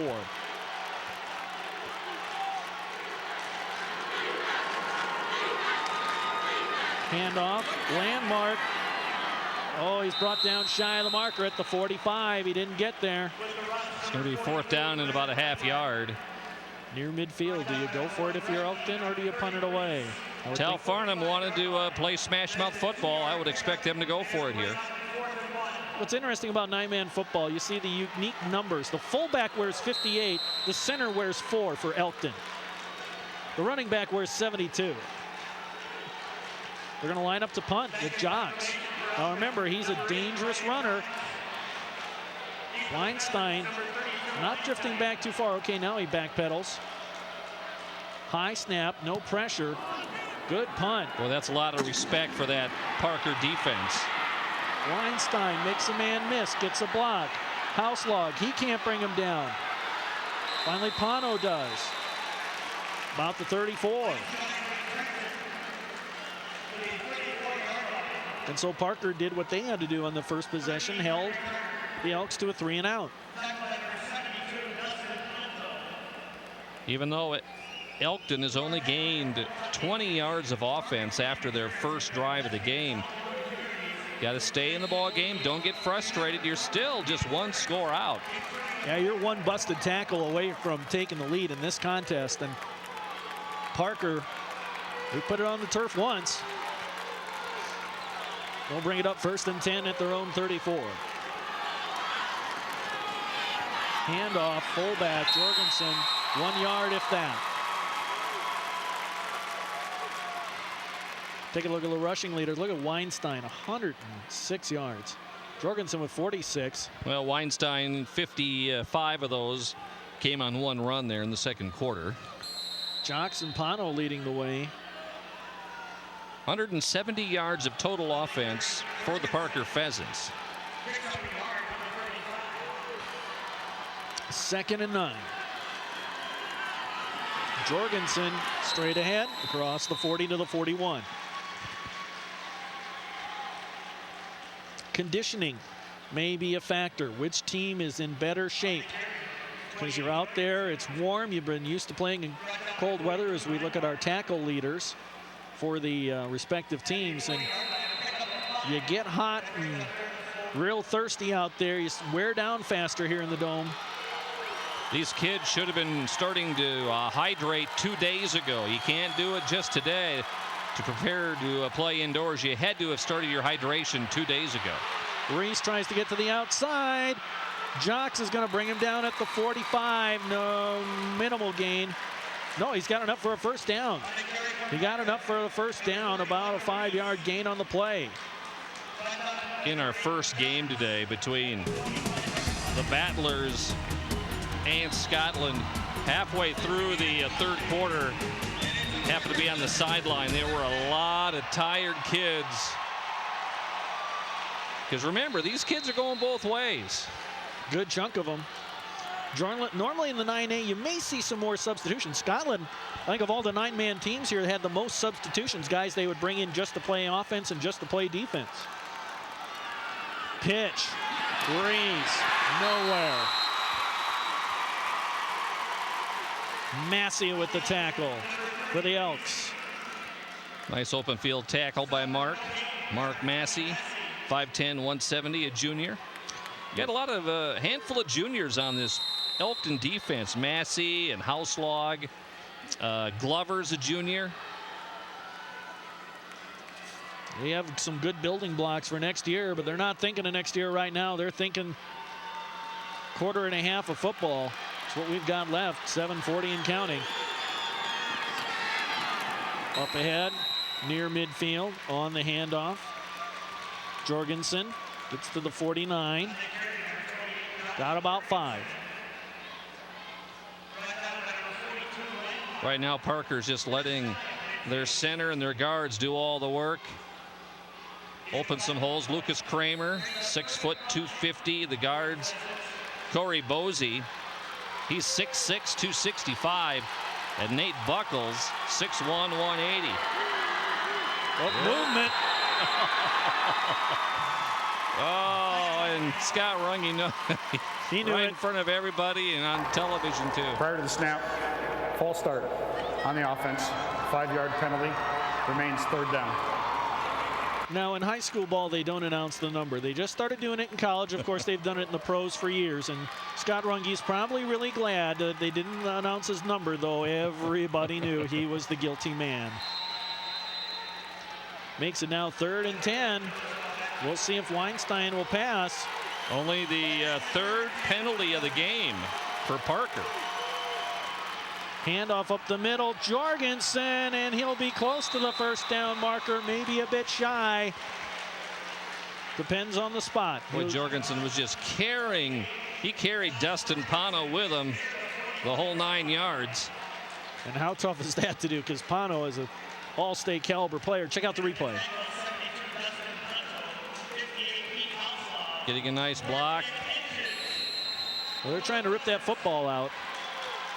4th and less than a yard. Pheasants will go for it. Fans for both sides on their feet. Jorgensen. He lost the football. And it's going to be Elkton ball. Oh, that's Dustin Pano coming out with it. What a big play for the Elkton defense. 2nd fumble of the day that Parker has lost. And they would have turned the ball over on downs because they lost the football. Even if they had recovered it in the middle of that pile, it's not enough. Check it out. See the ball loose on the ground. Even if Parker recovers it, they turn it over on downs. 1st and 10 for the Elks. Tight formation. Somebody moved. And the penalty flags come down. Surprised they let the play go. But they did. Yep, that's going to come back. 5-yard walk-off against the Elks. Not a good way to start this drive. That would be the 3rd penalty. Let's see, I'm just checking. 3rd penalty on Elkton and 3 penalties. Illegal motion on the offense. 5-yard penalty. Remains 1st down. Both clubs with three penalties. Relatively a pretty clean game. See, Coach Lieberman is encouraging his team along the sideline as Elkton comes to the line of scrimmage. Elkton the home blue, Parker the road white uniforms. Play action, nice rollout. DeZeo looking downfield, throws the long ball, picked off. Weinstein knocked out of bounds around the 31-yard line.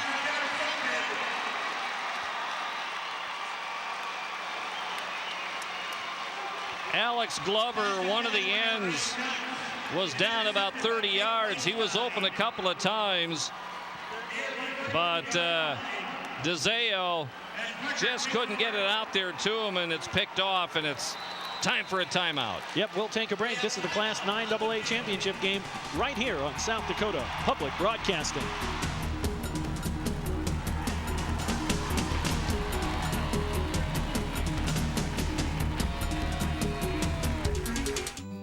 I'm gonna be a dancer. Have fun on your ski trip. Be careful. The doctor says I'll be back on my feet in no time.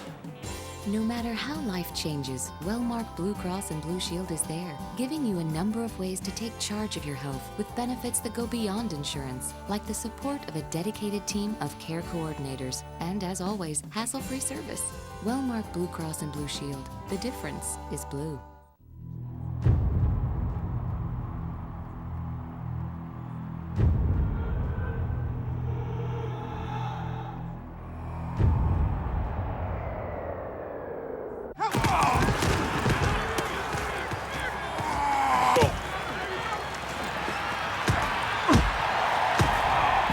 Hundreds of physicians working together for you. Sioux Valley Clinic.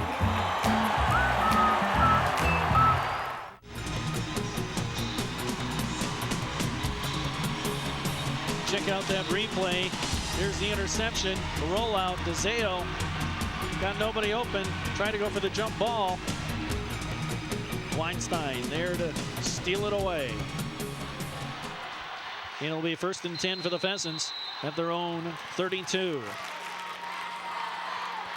Pitch. Rees. Broke one tackle, can't break another. Gets to the 36. And Rees has got a cramp. And even getting help from the opposing player. Yep, he spotted it right away, and that's good sportsmanship. We've talked about it throughout the high school championships over the years, and right away one of the Elkton players went to help the Parker player there. That was DeZeo, by the way. DeZeo was helping out. This is what coaches fear here in the Dome. I mean, they don't play inside at all. They don't play on the carpet at all. And then all of a sudden you come indoors, much warmer, especially over the last couple of weeks. They're playing in tennis shoes now. So the feet are getting used to the tennis shoes. And then you're dealing with the warmer weather and muscles that typically aren't seeing the punishment that they get during the regular season. And typically coaches are always told, when you're going to the Dome, you've got to be putting liquids in your body, not just today or last night, but 2 days before you come here. Get your body full of liquids. Talk about a program here coming up on Monday, December 4th. 100 yards, 100 years, a century of high school football here in the state of South Dakota. It has been a long, strange trip for high school football in South Dakota, but you will find out the movers, the shakers, the great players, coaches, teams, and those who made this playoff system possible. That's coming up Monday, December 4th. 100 yards, 100 years, a century of high school football in South Dakota. Public Broadcasting. Oh, you got to just feel for Micah Rees. That looks so painful, and hopefully he can get some liquids in him here real soon so that he can get back in the ballgame. Don't forget, for updated stats, log on to sdpb.org. I formation. Jorgensen up the middle. Gets a first down. So quick. As soon as that hole opened up, Jorgensen had such a head of steam. He gets from standing still to full steam in about 2 steps. Watch this. Well, plus he had a nice open block. You know, Kramer and Buckles and Bosey are doing a wonderful job on that offensive line. 1st and 10 coming up for the Pheasants at the 48-yard line of Parker.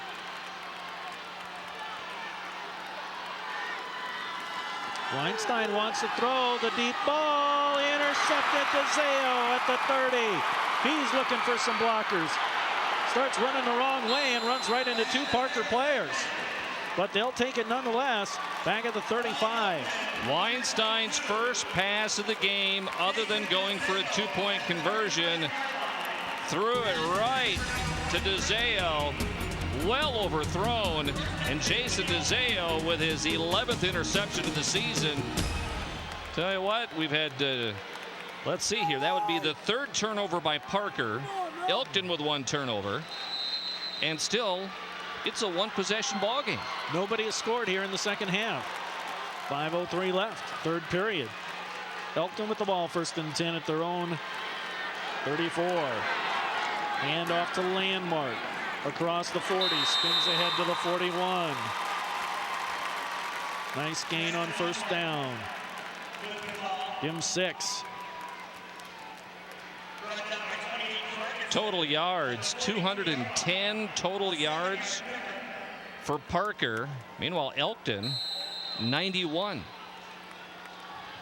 2nd down and about 3, a long 3 coming up for the Elkton Elks.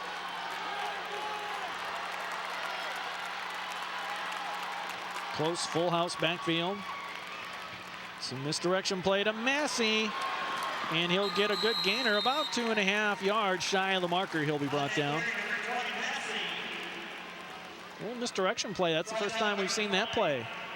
Yep, they line up the full house backfield, and Massey lines up as your wing, and then they give it to him on that misdirection. And Elkton needs a 1st down in the worst way.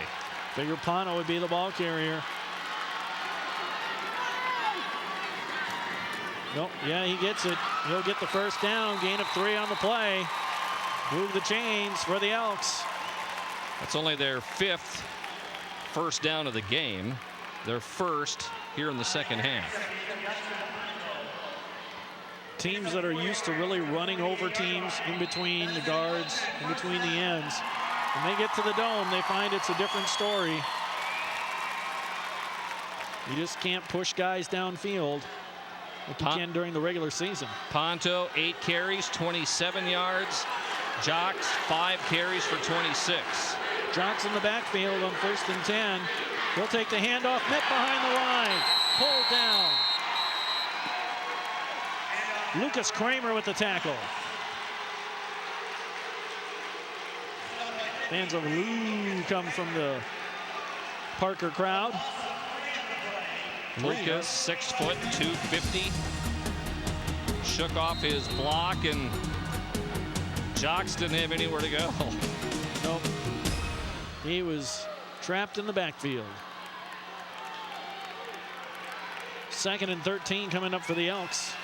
Now a spread formation, house log blown back behind DeZeo. Roll out, here comes the blitz. Screen pass, almost intercepted. Oh, was that close? Lane Dykstra almost picked it off. That was almost a great interception. So far in the ball game, as you see the play here, DeZeo, a lot of pressure from that front line. The intended receiver was Alex Glover. Elkton, 53 yards rushing, 48 yards passing here in the game. See if they put it up. Drop back is DeZeo, pump fake, another one, the pocket collapses, down he goes.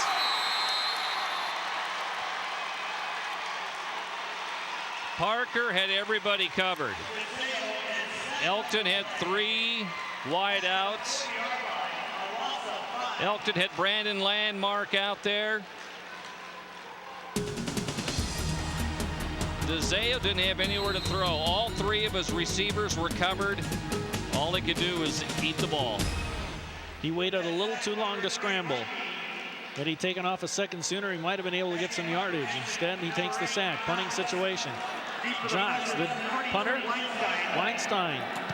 They kick it away from him, but Weinstein's going to mosey over, pick it up on the high hop. Makes one guy miss. Cuts it back up the middle, and a good return out to near the 40. This guy is exciting. Again, if you're Elkton, you can't get down because, again, you're only 1 play away from going ahead in this game, even though you've been outgained 210 to 96 yards by Parker. Could turn into a game of field position. The punter for each team could come into play. Parker with 3 turnovers, Elkton with 1. Handoff, Jorgensen fights through traffic across the 45 to near the 48. Josh Jorgensen, let's see now, that was his 15th carry. Give him 8 yards. He's got 87 yards rushing. Weinstein, 9 carries for 106. And Caller, 3 carries for 17. 2nd and a long 2 coming up for the Pheasants. So they take their time in the huddle. 1:05 left to go. 3rd period. Caller gets stuffed.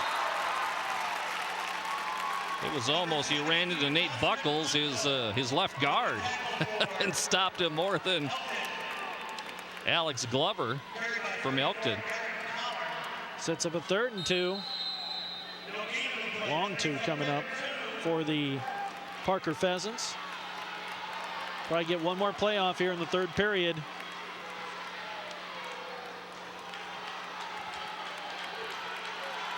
Both teams have been playing some pretty good defense today. Option play to Jorgensen, and he'll go ahead for a first down across the 45 to the 44. Just going right off of Corey Bosey, the 6'6", 265-pound guard. Opened up the hole for Jorgensen. Parker does not have to run another play here in the third period, and their team is moving to the sidelines. We're done with 3. Parker 12, Elkton 8. This is the Class 9AA championship football game as the South Dakota High School Football Championships continue right here on South Dakota Public Broadcasting. It's good to be in Dakota territory. We have invested in the community regions we serve. We're proud to be in dozens of hometowns across the Dakotas. Dakota Bank, here for you.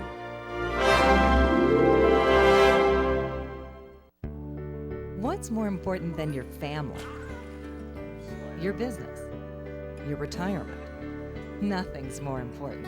That's why you need Trusted Choice, independent insurance agents who can help you protect what matters most.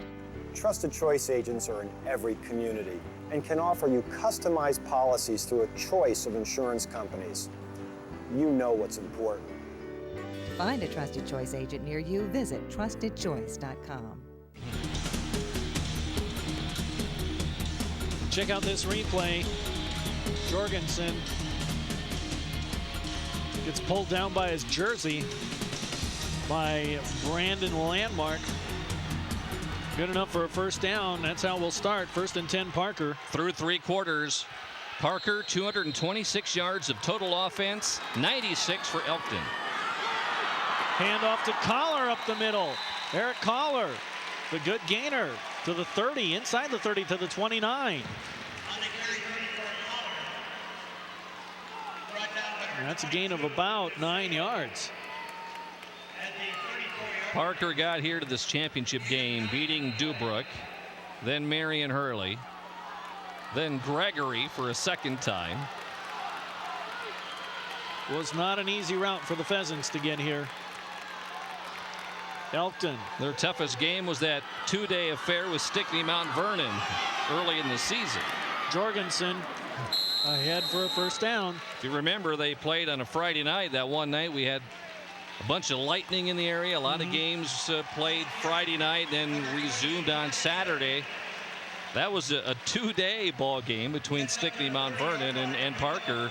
And that one there could have easily gone Parker's way, because near the end of the game, a deflection off of one of the Parker cornerbacks right into the hands of Stickney Mount Vernon near the end of the game, and that was the game winner. I was in Mitchell that night for a football game, and that was a monsoon that night. Perhaps an audible here from Weinstein as he talks to Jorgensen. Gives it to him up the middle. Not a whole lot, but he got at least 3. Maybe 4. Well, Parker's showing right now they're in a smash mouth. They're in that smash mouth football mode. They're trying to wear out this Elkton defense. And if you're Elkton, again, you're just 1 play away from taking the lead in this game. But if you're Elkton, you got to make a stop. Landmark, Lustfield, Geike, Glover. Defensive front 4 for Elkton. Houselog and Ponto, the linebackers. Massey, DeZeo, and Jocks, the corners and the safety. Collar tries to get outside. Will only get about a couple. Open field tackle by Brian Jocks. Sets up a manageable 3rd down and about 3. 4-down territory here, no doubt, for the Pheasants. They need to keep the chain gang moving in their direction. Eat up more clock, put some points on the board, make it a 2-score advantage.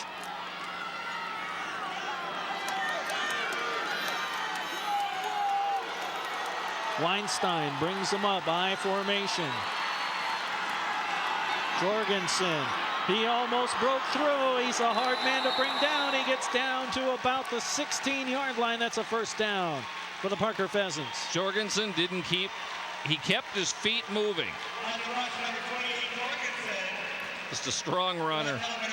And this Parker team is just pushing Elkton down the field. Nothing fancy. Most of the plays right up the gut. And fatigue may be a factor for the Elks defensively.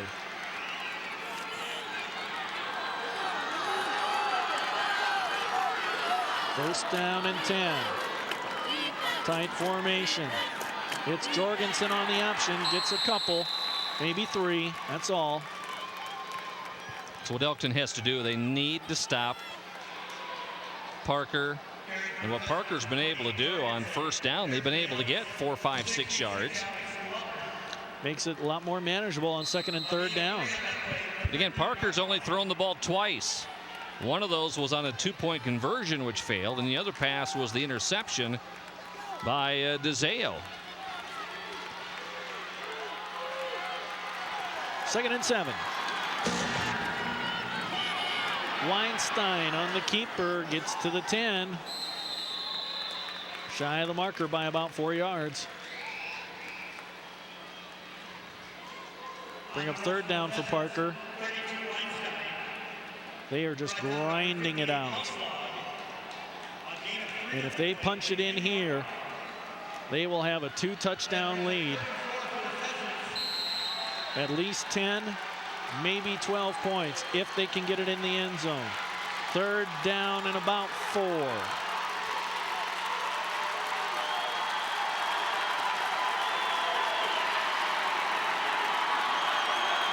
Hands to their feet, big play. Jorgensen up the middle, tripped right away. Little gain on that play, maybe a yard.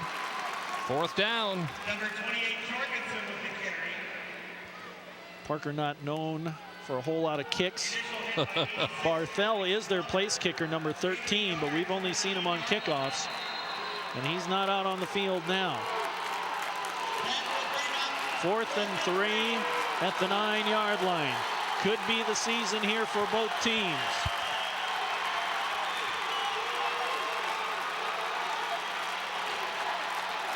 Tight formation. Play action. There's a man open. Touchdown, Parker Pheasants. Drefke, Bryce Drefke makes the catch. What a gutsy call.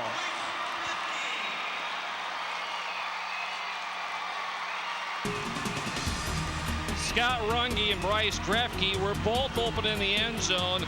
Weinstein just needed to get out. And double team as well, but great catch by Drefke. That would be his 6th touchdown catch of the year. It's now a 2-possession game, 18-8 the score.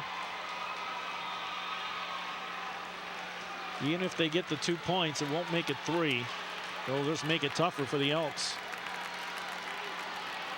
Pass in the slant, it's tipped and intercepted. The conversion is no good. Well, Parker now 270 yards of offense, 96 total offensive yardage for Elkton. 12 plays, 60 yards, 6:26 time of possession for the Parker Pheasants. Boy, 6.5-minute drive. That is a nice long drive by the Pheasants. And they are firmly in control.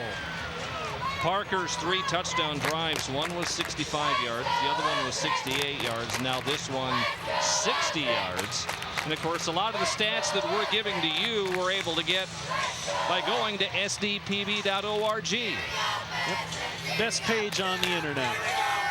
You can get into the discussion board and check out the stats, among other things. Parker feeling good. And don't forget, after this contest, we'll stay on the field and present the awards to the winning and losing teams, and also the Joe Robbie Award, the outstanding lineman and back. I think Mr. Weinstein is the front runner for that category. Jorgensen could be another. Jorgensen's had an awesome game. Weinstein to kick off. DeZeo, the deep man. Again, a line drive squib kick. Caught by one of the up men. And he won't get a whole lot of real estate. That was Pano.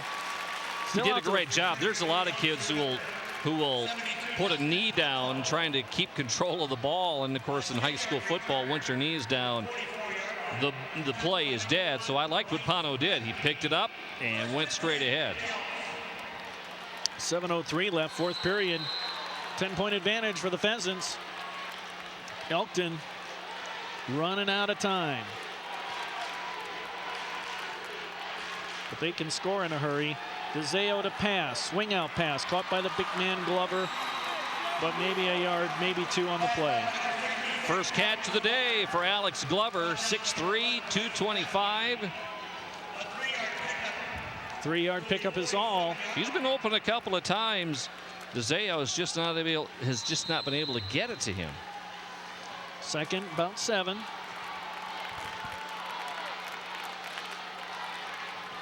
The Elks to the line. Tight formation. Their trademark.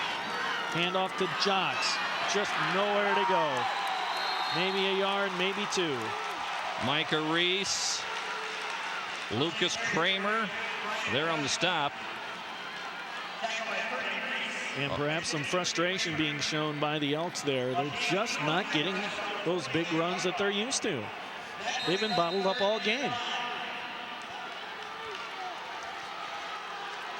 Time is right now where Elkton needs to get another first down here. Absolutely. Fumble on the exchange. The ball's on the ground. And Elkton got it back. But that's a wasted play and a loss of about 3 yards. Boy, you got to go for it here. That was just a botched snap from Dan Bauer.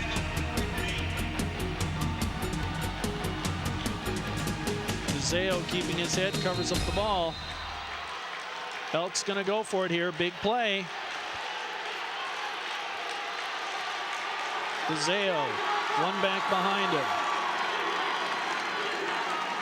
Play action. There's the blitz, and he's sacked by Jorgensen. Again, a quarterback sack on 4th down. Jorgensen was coming in on the blitz, Steve, and able to come off the end, and nobody touched Jorgensen. Not good news for the Elkton Elks. A double whammy. 1, they turn the ball over on downs. 2, Parker's got it in Elkton territory. Elkton is going to need to get a turnover. They're going to have to stop Parker from getting any first downs on this possession. 1st and 10. Handoff. Jorgensen blasts ahead inside the 30. Close to the marker.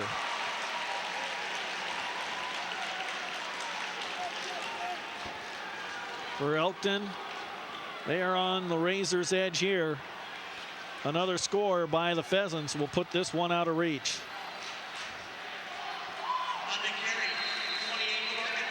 It's been a magical season for both teams, but unfortunately only one's going to come away with the championship trophy.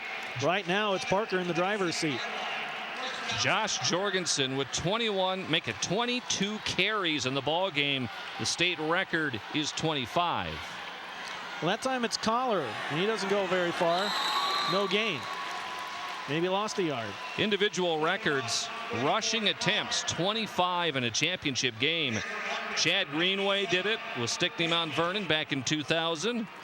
Reed's Suflo did it for Plankin and White Lake in 2002. Daniel Duba did it for Emory Ethan in 2003. And Matt Devine did 25 carries for Gettysburg 2 years ago. You may be adding Josh Jorgensen to that list. He's got 22 carries. He needs 3 more. Just about 4 minutes to go. This time it's Collar, and he'll get maybe a yard. All teams, or both teams with all 3 timeouts. 3rd and long coming up. And Elkton may have to start burning some of those timeouts. 3rd and 10 coming up. If you're Elkton, absolutely can't allow Parker another first down. No, game's pretty much over at that point. Just not enough time left for the Elks if they surrender a first down here in the next 2 plays. Offset eye. Keeper Weinstein. And he'll get a few yards. Not enough for a first down. And a timeout is taken immediately by Elkton. Stops the clock with 3:18. That's a good timeout to take, too. Yes, it is. Tal Farnham is right there along the sideline. And timeout. Elkton. It's their first. It's good clock management by Elkton. They got a hold here on 4th down. You see some of the Elks cheering section. Don't forget, coming up on Monday, December 4th, 100 yards, 100 years, a century of high school football in South Dakota. Meet some of the great coaches and players from the past. Learn about the start of the playoff system 25 years ago. This is going to be a dynamite program. 100 yards, 100 years, a century of South Dakota high school football in South Dakota. Monday, December 4th, right here on South Dakota Public Broadcasting. I know they're going to bring the house. That's why we got to get outside. That's that same thing you just did. I don't know. No, I don't want to pitch. I don't want to pitch. I'm going to give you a counter though. We're going to go Ripper, 43 counters. Ripper, 43 counters. That'd be my time. I think I know what they're going to run. And Elkton's not allowed to have a TV on their sideline, so and vice versa. So 4th down, 6 yards to go. Hand off to Reese. He squeezes through a hole, but he's brought down, I believe, shy of the marker. Needs to get to the 17. He only got to about the 18. Yep. And that brings up 4th down. Officials going to bring out the chain gang. And if you're Elkton, this is what you want. You want the chain gang out there. Because I think they held. Yep, on 4th down they held, so it's going to be Elkton ball. Well, there's still a little life for the Elks. They got 3:12, and they got 2 timeouts. But they got a long way to go. They're going to start about their own 17. And a timeout on the field. We'll step away for a moment. This is the Class 9 AA championship game right here on South Dakota Public Broadcasting. I volunteer with the Boys and Girls Club. I coach senior league football. I'm president of my community's PTA. I volunteer at my community church.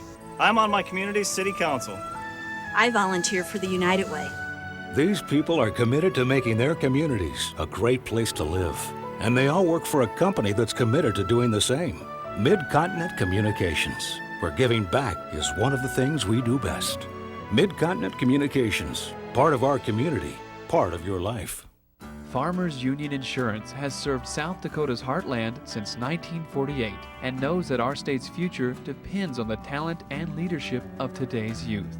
That's why Farmers Union Insurance proudly supports South Dakota Public Broadcasting and South Dakota High School Activities Association as a community partner, helping to develop our youth into tomorrow's state and community leaders, investing in a strong future for our state. Farmers Union Insurance, your hometown agent. All right, 3:12 left in this 9AA championship football game. Parker on top of Elkton, but Elkton's got the football. They need to get a lot in a short period of time. Maybe Air DeZeo right now. Looking for the screen, intercepted. It's going to be returned for a touchdown by the Parker Pheasants. Touchdown for Parker, scored by Lane Dykstra. Number 5, Lane Dykstra with the interception. I don't think DeZeo saw Dykstra at all. Threw it right to him, trying to go to Brian Jocks. Dykstra goes in for the easy touchdown. And that has taken the sails out of the Elkton Elks.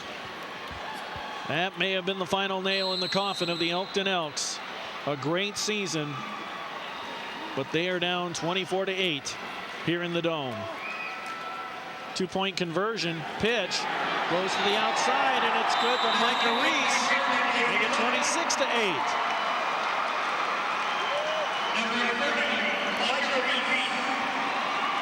With 3:05 remaining on score. Parker 26. For Jason DeZeo, that was his first interception of the year. Wow. And it couldn't have come at a worse time. Parker, 3 minutes and 5 seconds away from hoisting the 9AA football trophy. They've been known as a good basketball school over the years. And now they are oh so close to adding a football championship.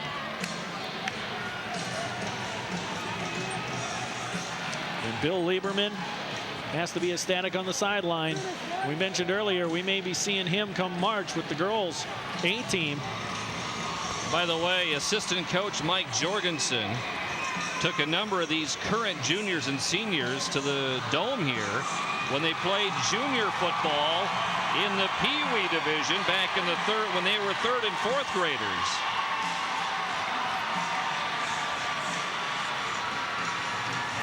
So even though this is their first trip to the Dome for the finals, these kids have played here before. Of course, both of these teams played here during the summer with the team camp, which is hosted by the University of South Dakota.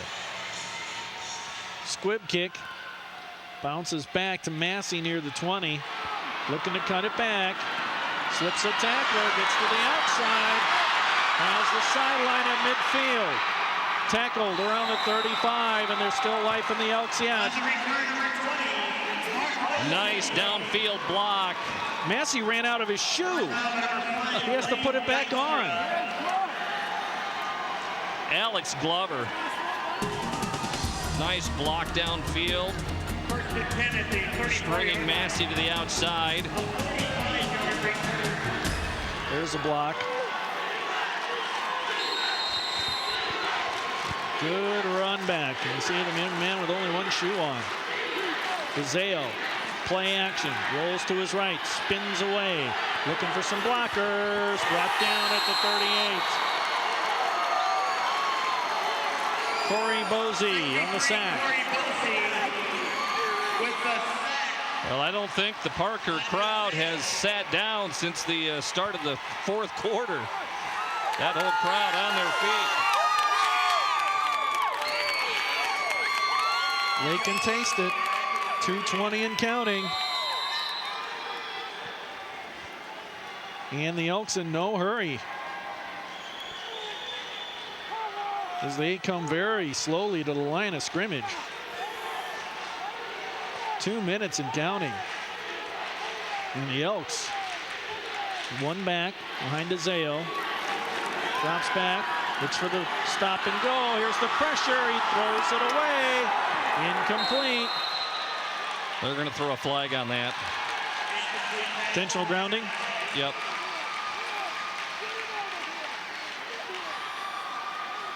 Boy, the pressure, though, by Parker. They just keep bringing it. Intentional grounding on the offense. 5-yard penalty from the spot of the foul. Loss of down. 3rd down. The double whammy, the loss of down and the 5-yard walk-off. Not one Elkton Elk even near that pass. Frustration for Jason DeZeo.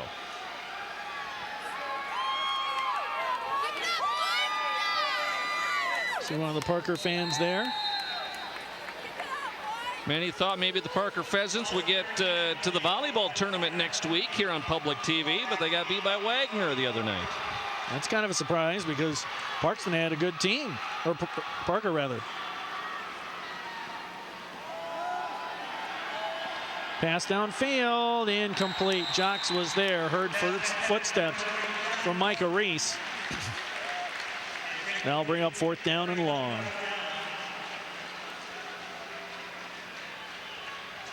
And it's 4th and 32. You got to tip the cap. You got to salute the Elkton Elks. Head coach Tal Farnham. He's been there 17 years. What a great season for the Elks. They go undefeated, coming into the state championship game. But I tell you what, they ran into a pretty darn good football team today. Parker dropping 4 guys back deep. DeZeo wants to roll out. He throws well shy. He was hit as he threw, incomplete, and that'll be a turnover on downs. Lucas Kramer putting the pressure on Jason DeZeo. And it's a matter of a couple of knees being taken, and Parker is going to win this 9AA championship. This was an old school smash mouth football game.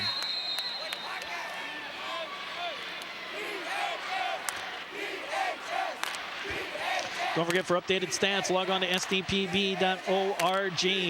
Find out what's going on and all the high school activities events and the stats from the football games this weekend, sdpb.org. And it'll be Weinstein on a keeper, and he'll keep it towards the middle of the field. And Elkton has 2 timeouts, and they do not appear to be interested in using any of them. Weinstein now 12 carries, 117 yards. Jorgensen 22 carries, 126 yards. Collar 8 carries for 29. Reese 4 carries for 12 for the Parker Pheasants. Their offensive line dominated this game. In the second half, it was their defensive line. They shut down one of the highest scoring teams in all of 9-man football. Held them to just 8 points, and that was on the first drive of the game. And a lot of times, too, Steve, typically whoever has the most turnovers normally doesn't win the ball game. But today, Parker, they lost 2 fumbles plus an interception, so they had 3 turnovers. Elkton wound out with 2 turnovers.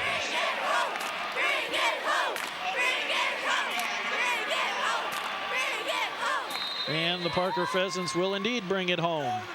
The 9AA championship. Clock starting up again here. Well, Weinstein's going to bring him back. It's going to take as much time as he can. Yep, last play. Yep, and he's just going to do a kneel down. Safety formation. Yep, there's the kneel down. And that's it. The Pheasants do not have to run another play. 26-8. That will be your final score. A very good game. And Parker claims their first ever football championship, the 2006 9AA title for head coach Bill Lieberman. Congratulations to the Parker Pheasants.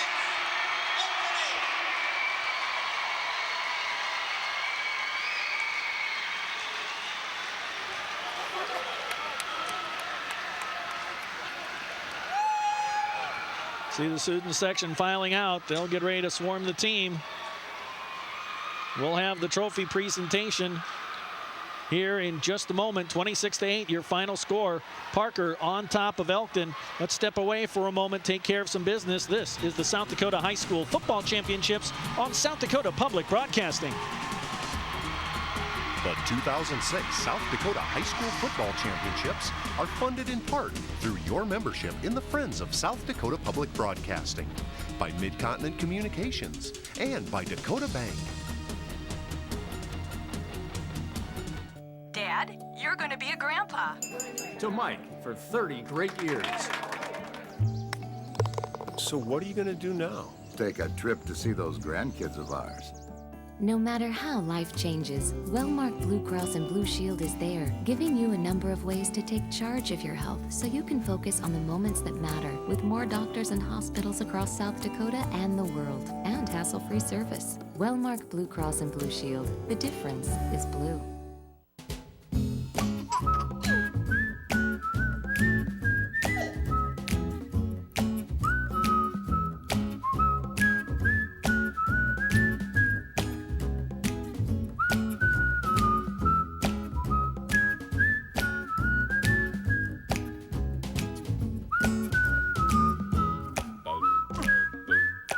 Hundreds of physicians working together for you.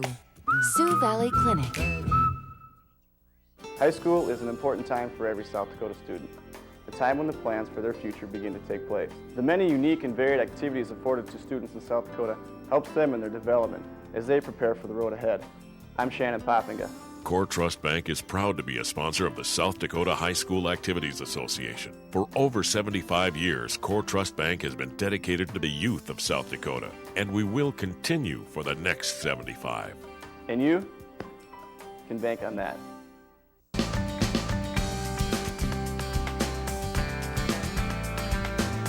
My name is Dr. Heloise Westbrook. I came from Vermont, but I was originally born in upstate New York. Coming to Aberdeen and setting up a practice was excellent. I've established what I feel some very long-lasting friendships. I enjoy Aberdeen's bike trails. It does offer the opportunity for me to get out. Life is good in Aberdeen, South Dakota. It's good to be in Dakota Territory. We have invested in the community regions we serve. We're proud to be in dozens of hometowns across the Dakotas. Dakota Bank, here for you.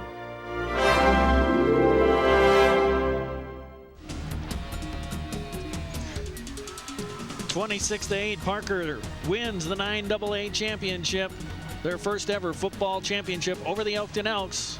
And right now, let's go down to the field for the presentation of the awards. Let's send it over to our public address announcer. Ladies and gentlemen, may I direct your attention to the center of the playing field to present the awards to the 2006 runner-up and championship teams for Class 9AA football are Christina Schultz and Larry Ball from the Board of Directors of the South Dakota High School Activities Association. Assisting with the team awards presentation are representatives from the Activity Association's corporate partners, Verl Valentine from Sioux Valley Hospitals and Health System, Boyd Hopkins from Core Trust Bank, and Brendan Hansen from Farmers Union Insurance. Fans, an outstanding title game. Our runner-up squad finishes the year with an impressive record of 11-1. Head coach Tal Farnham and the Elkton Elks, 9AA runner-ups.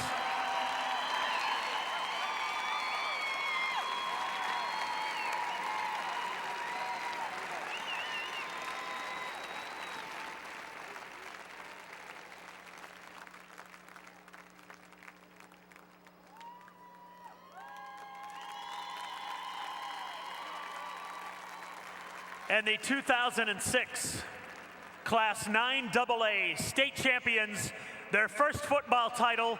They finished the year with a record of 11-1.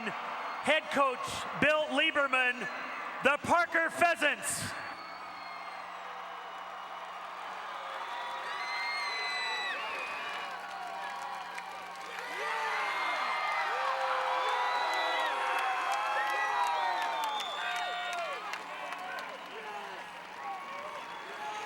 Fans, each year, the South Dakota High School Coaches Association selects an outstanding lineman and an outstanding back in each of these championship games.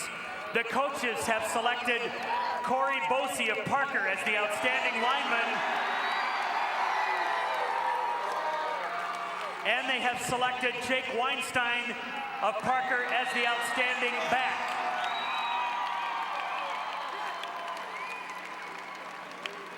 And also members of the media covering the state title games select the Joe Robbie Most Valuable Performer. Our Joe Robbie MVP in this title game rushed 13 times for 133 yards, had 1 touchdown, threw for 1 touchdown, 222 all-purpose yards.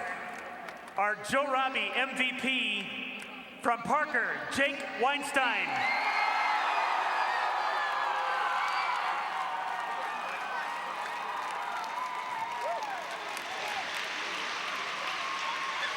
Congratulations, Jake Weinstein. That young man played a great game for the Parker Pheasants as they capture the 9AA football championship. That's quite a run for Parker. You know, their only loss was to Stickney Mount Vernon, which took 2 days to end because Friday night lightning moved the game to Saturday. But 1, 2, 3, 4, 5, 6, 7, 8 wins in a row to winding up for the Parker Pheasants. Yep, and they played 9 AA schools the whole way through the regular season, and obviously in the playoffs as they capture their first ever football championship. And the defense today for Parker was just outstanding. After that first drive of the game, they shut down the Elks. Let's send it down to the floor to Tom Neiman. All right, Bill. Maybe you thought you could, but I don't think anybody else in the building thought you'd shut them out in the second half. Yeah, I didn't think that either. I thought they'd make some adjustments, but our kids really stepped up.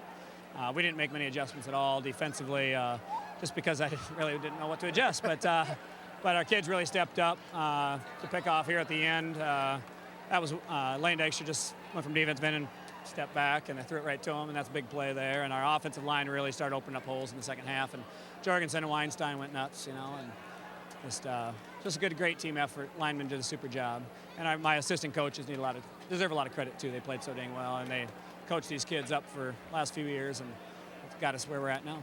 Like you say, I mean, you had a great group of seniors. Maybe you didn't need to coach them that much. You just had a lot of good football players who knew what to do. Huh? Exactly right. I didn't have to do much coaching at all.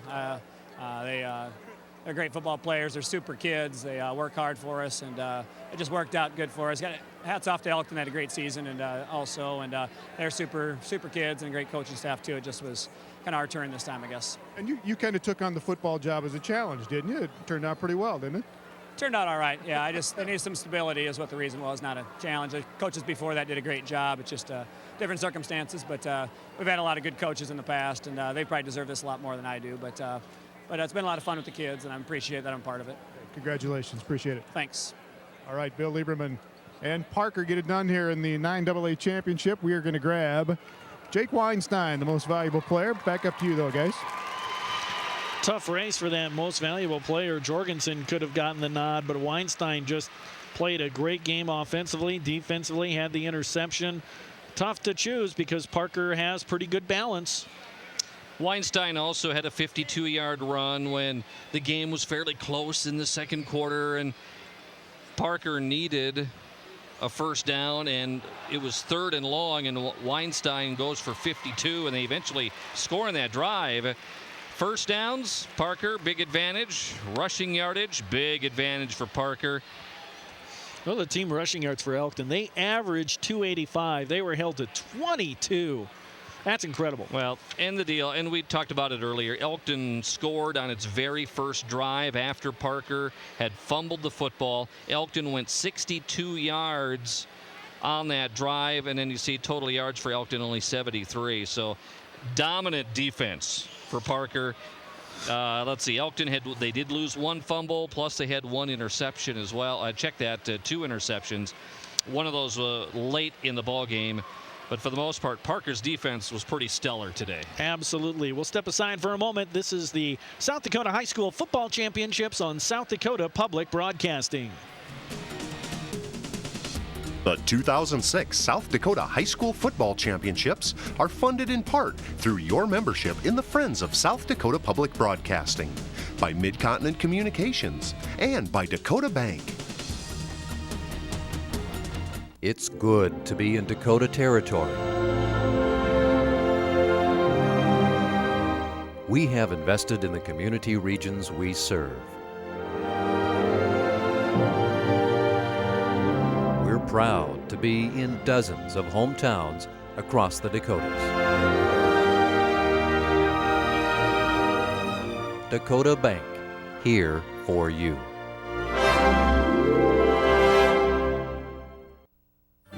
No matter where you go across the Dakotas, you'll find a sense of spirit, a sense of belonging. As you pass through our cities and towns, you'll also find a company working hard to build our communities by supporting the very reasons we live here: our schools, our events, our neighbors. It's a company that's been here for over 50 years and will continue to be here down the road. That company, Mid-Continent Communications. Part of our community, part of your life. Farmers Union Insurance has served South Dakota's heartland since 1948 and knows that our state's future depends on the talent and leadership of today's youth. That's why Farmers Union Insurance proudly supports South Dakota Public Broadcasting and South Dakota High School Activities Association as a community partner, helping to develop our youth into tomorrow's state and community leaders, investing in a strong future for our state. Farmers Union Insurance, your hometown agent. Lunchtime. What are you in the mood for? Something different. Something... What's the word? Something... New. The word is new. As in Subway restaurant. New blackened Cajun steak sandwiches. Subway. Eat steak.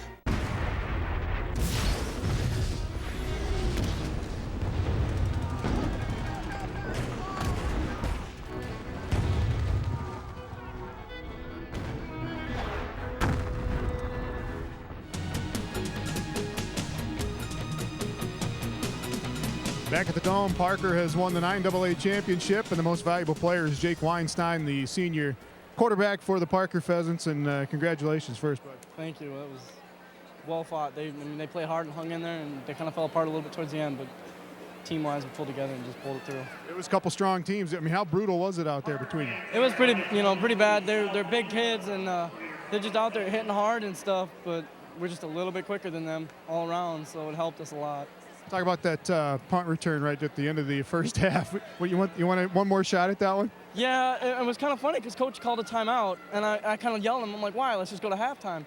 And he's like, we want to try to block it. Well, they got the punt off, and I got it, and I just took off running, and I saw my big lineman, so I made a cut off him, and somebody from behind just grabbed one of my legs, just got me, and oh.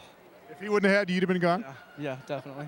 You talked about playing with all these guys, you and Josh and all these guys together for, it's been, what, 7-8 years now since you were Pee-wees? Yeah, we played together since 3rd and 4th grade, and every year, juniors and Pee-wees year, we made it to the Dome. Not always 1st and 2nd, sometimes 3rd and 4th, but every time we just could not get 1st, and it feels great to actually experience it, especially my senior year. Was there some point in the season, I mean, everybody, goes into the season thinking, oh, we're going to win a state championship, but was there a point in the year when you thought, this can really happen? Yeah, I think it was started kind of, I don't know if it was so much in the season, but more towards after playoffs, after kind of beat Dubrook, and then that tough one in Marion Hurley. Gregory was, wow, I mean, none of us wanted to go down there and play them. They're some tough kids. Gregory's a good football club.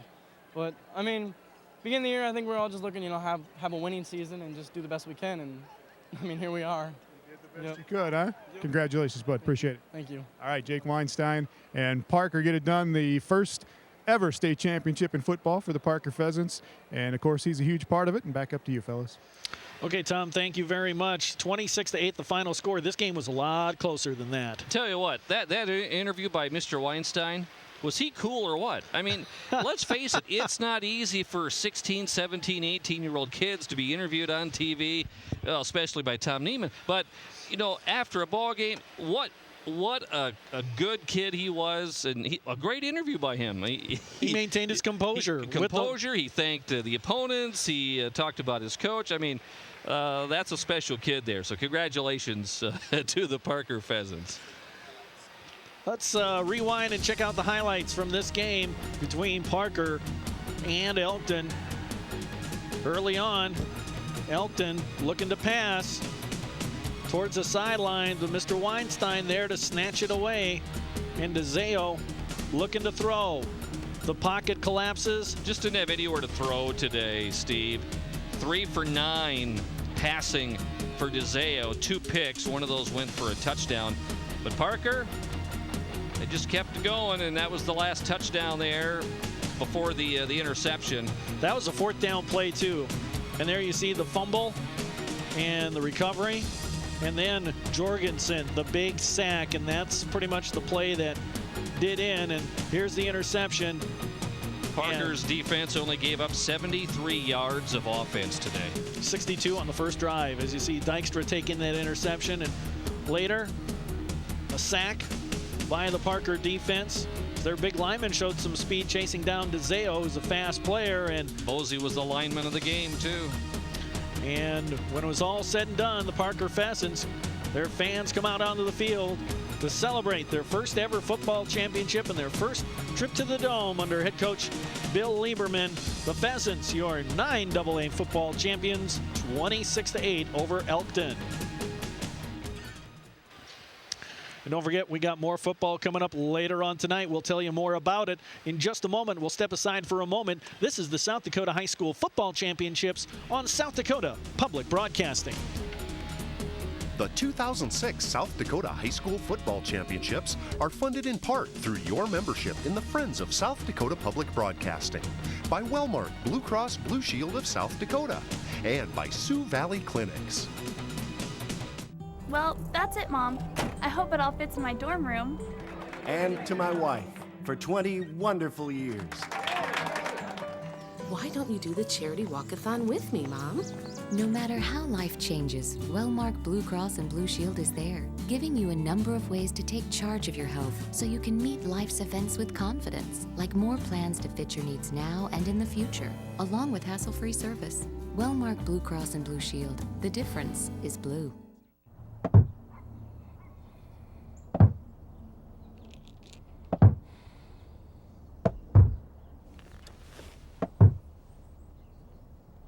Sure, you can handle your shoulder pain, but can he?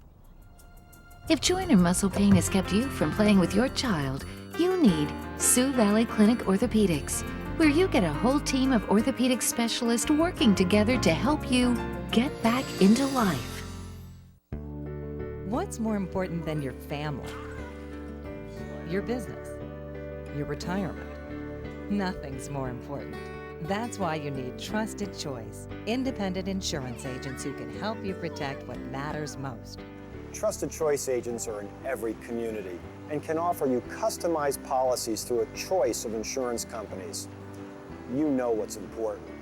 To find a Trusted Choice agent near you, visit trustedchoice.com. We're your friends and your neighbors. We're a part of your communities. That's why your local Touchstone Energy Cooperatives are proud to be a sponsor of South Dakota High School activities. Where we shine as one. Lunchtime. What are you in the mood for? Something different. Something. What's the word? Something. New. The word is new. As in Subway restaurant. New blackened Cajun steak sandwiches. Subway. Eat steak.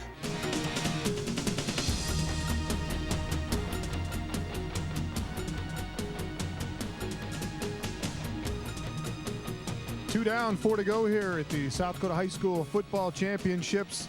In 9A this afternoon, it was Scotland over Gettysburg, 20-16. The 9AA championship goes to Parker. The Pheasants win their first ever state championship.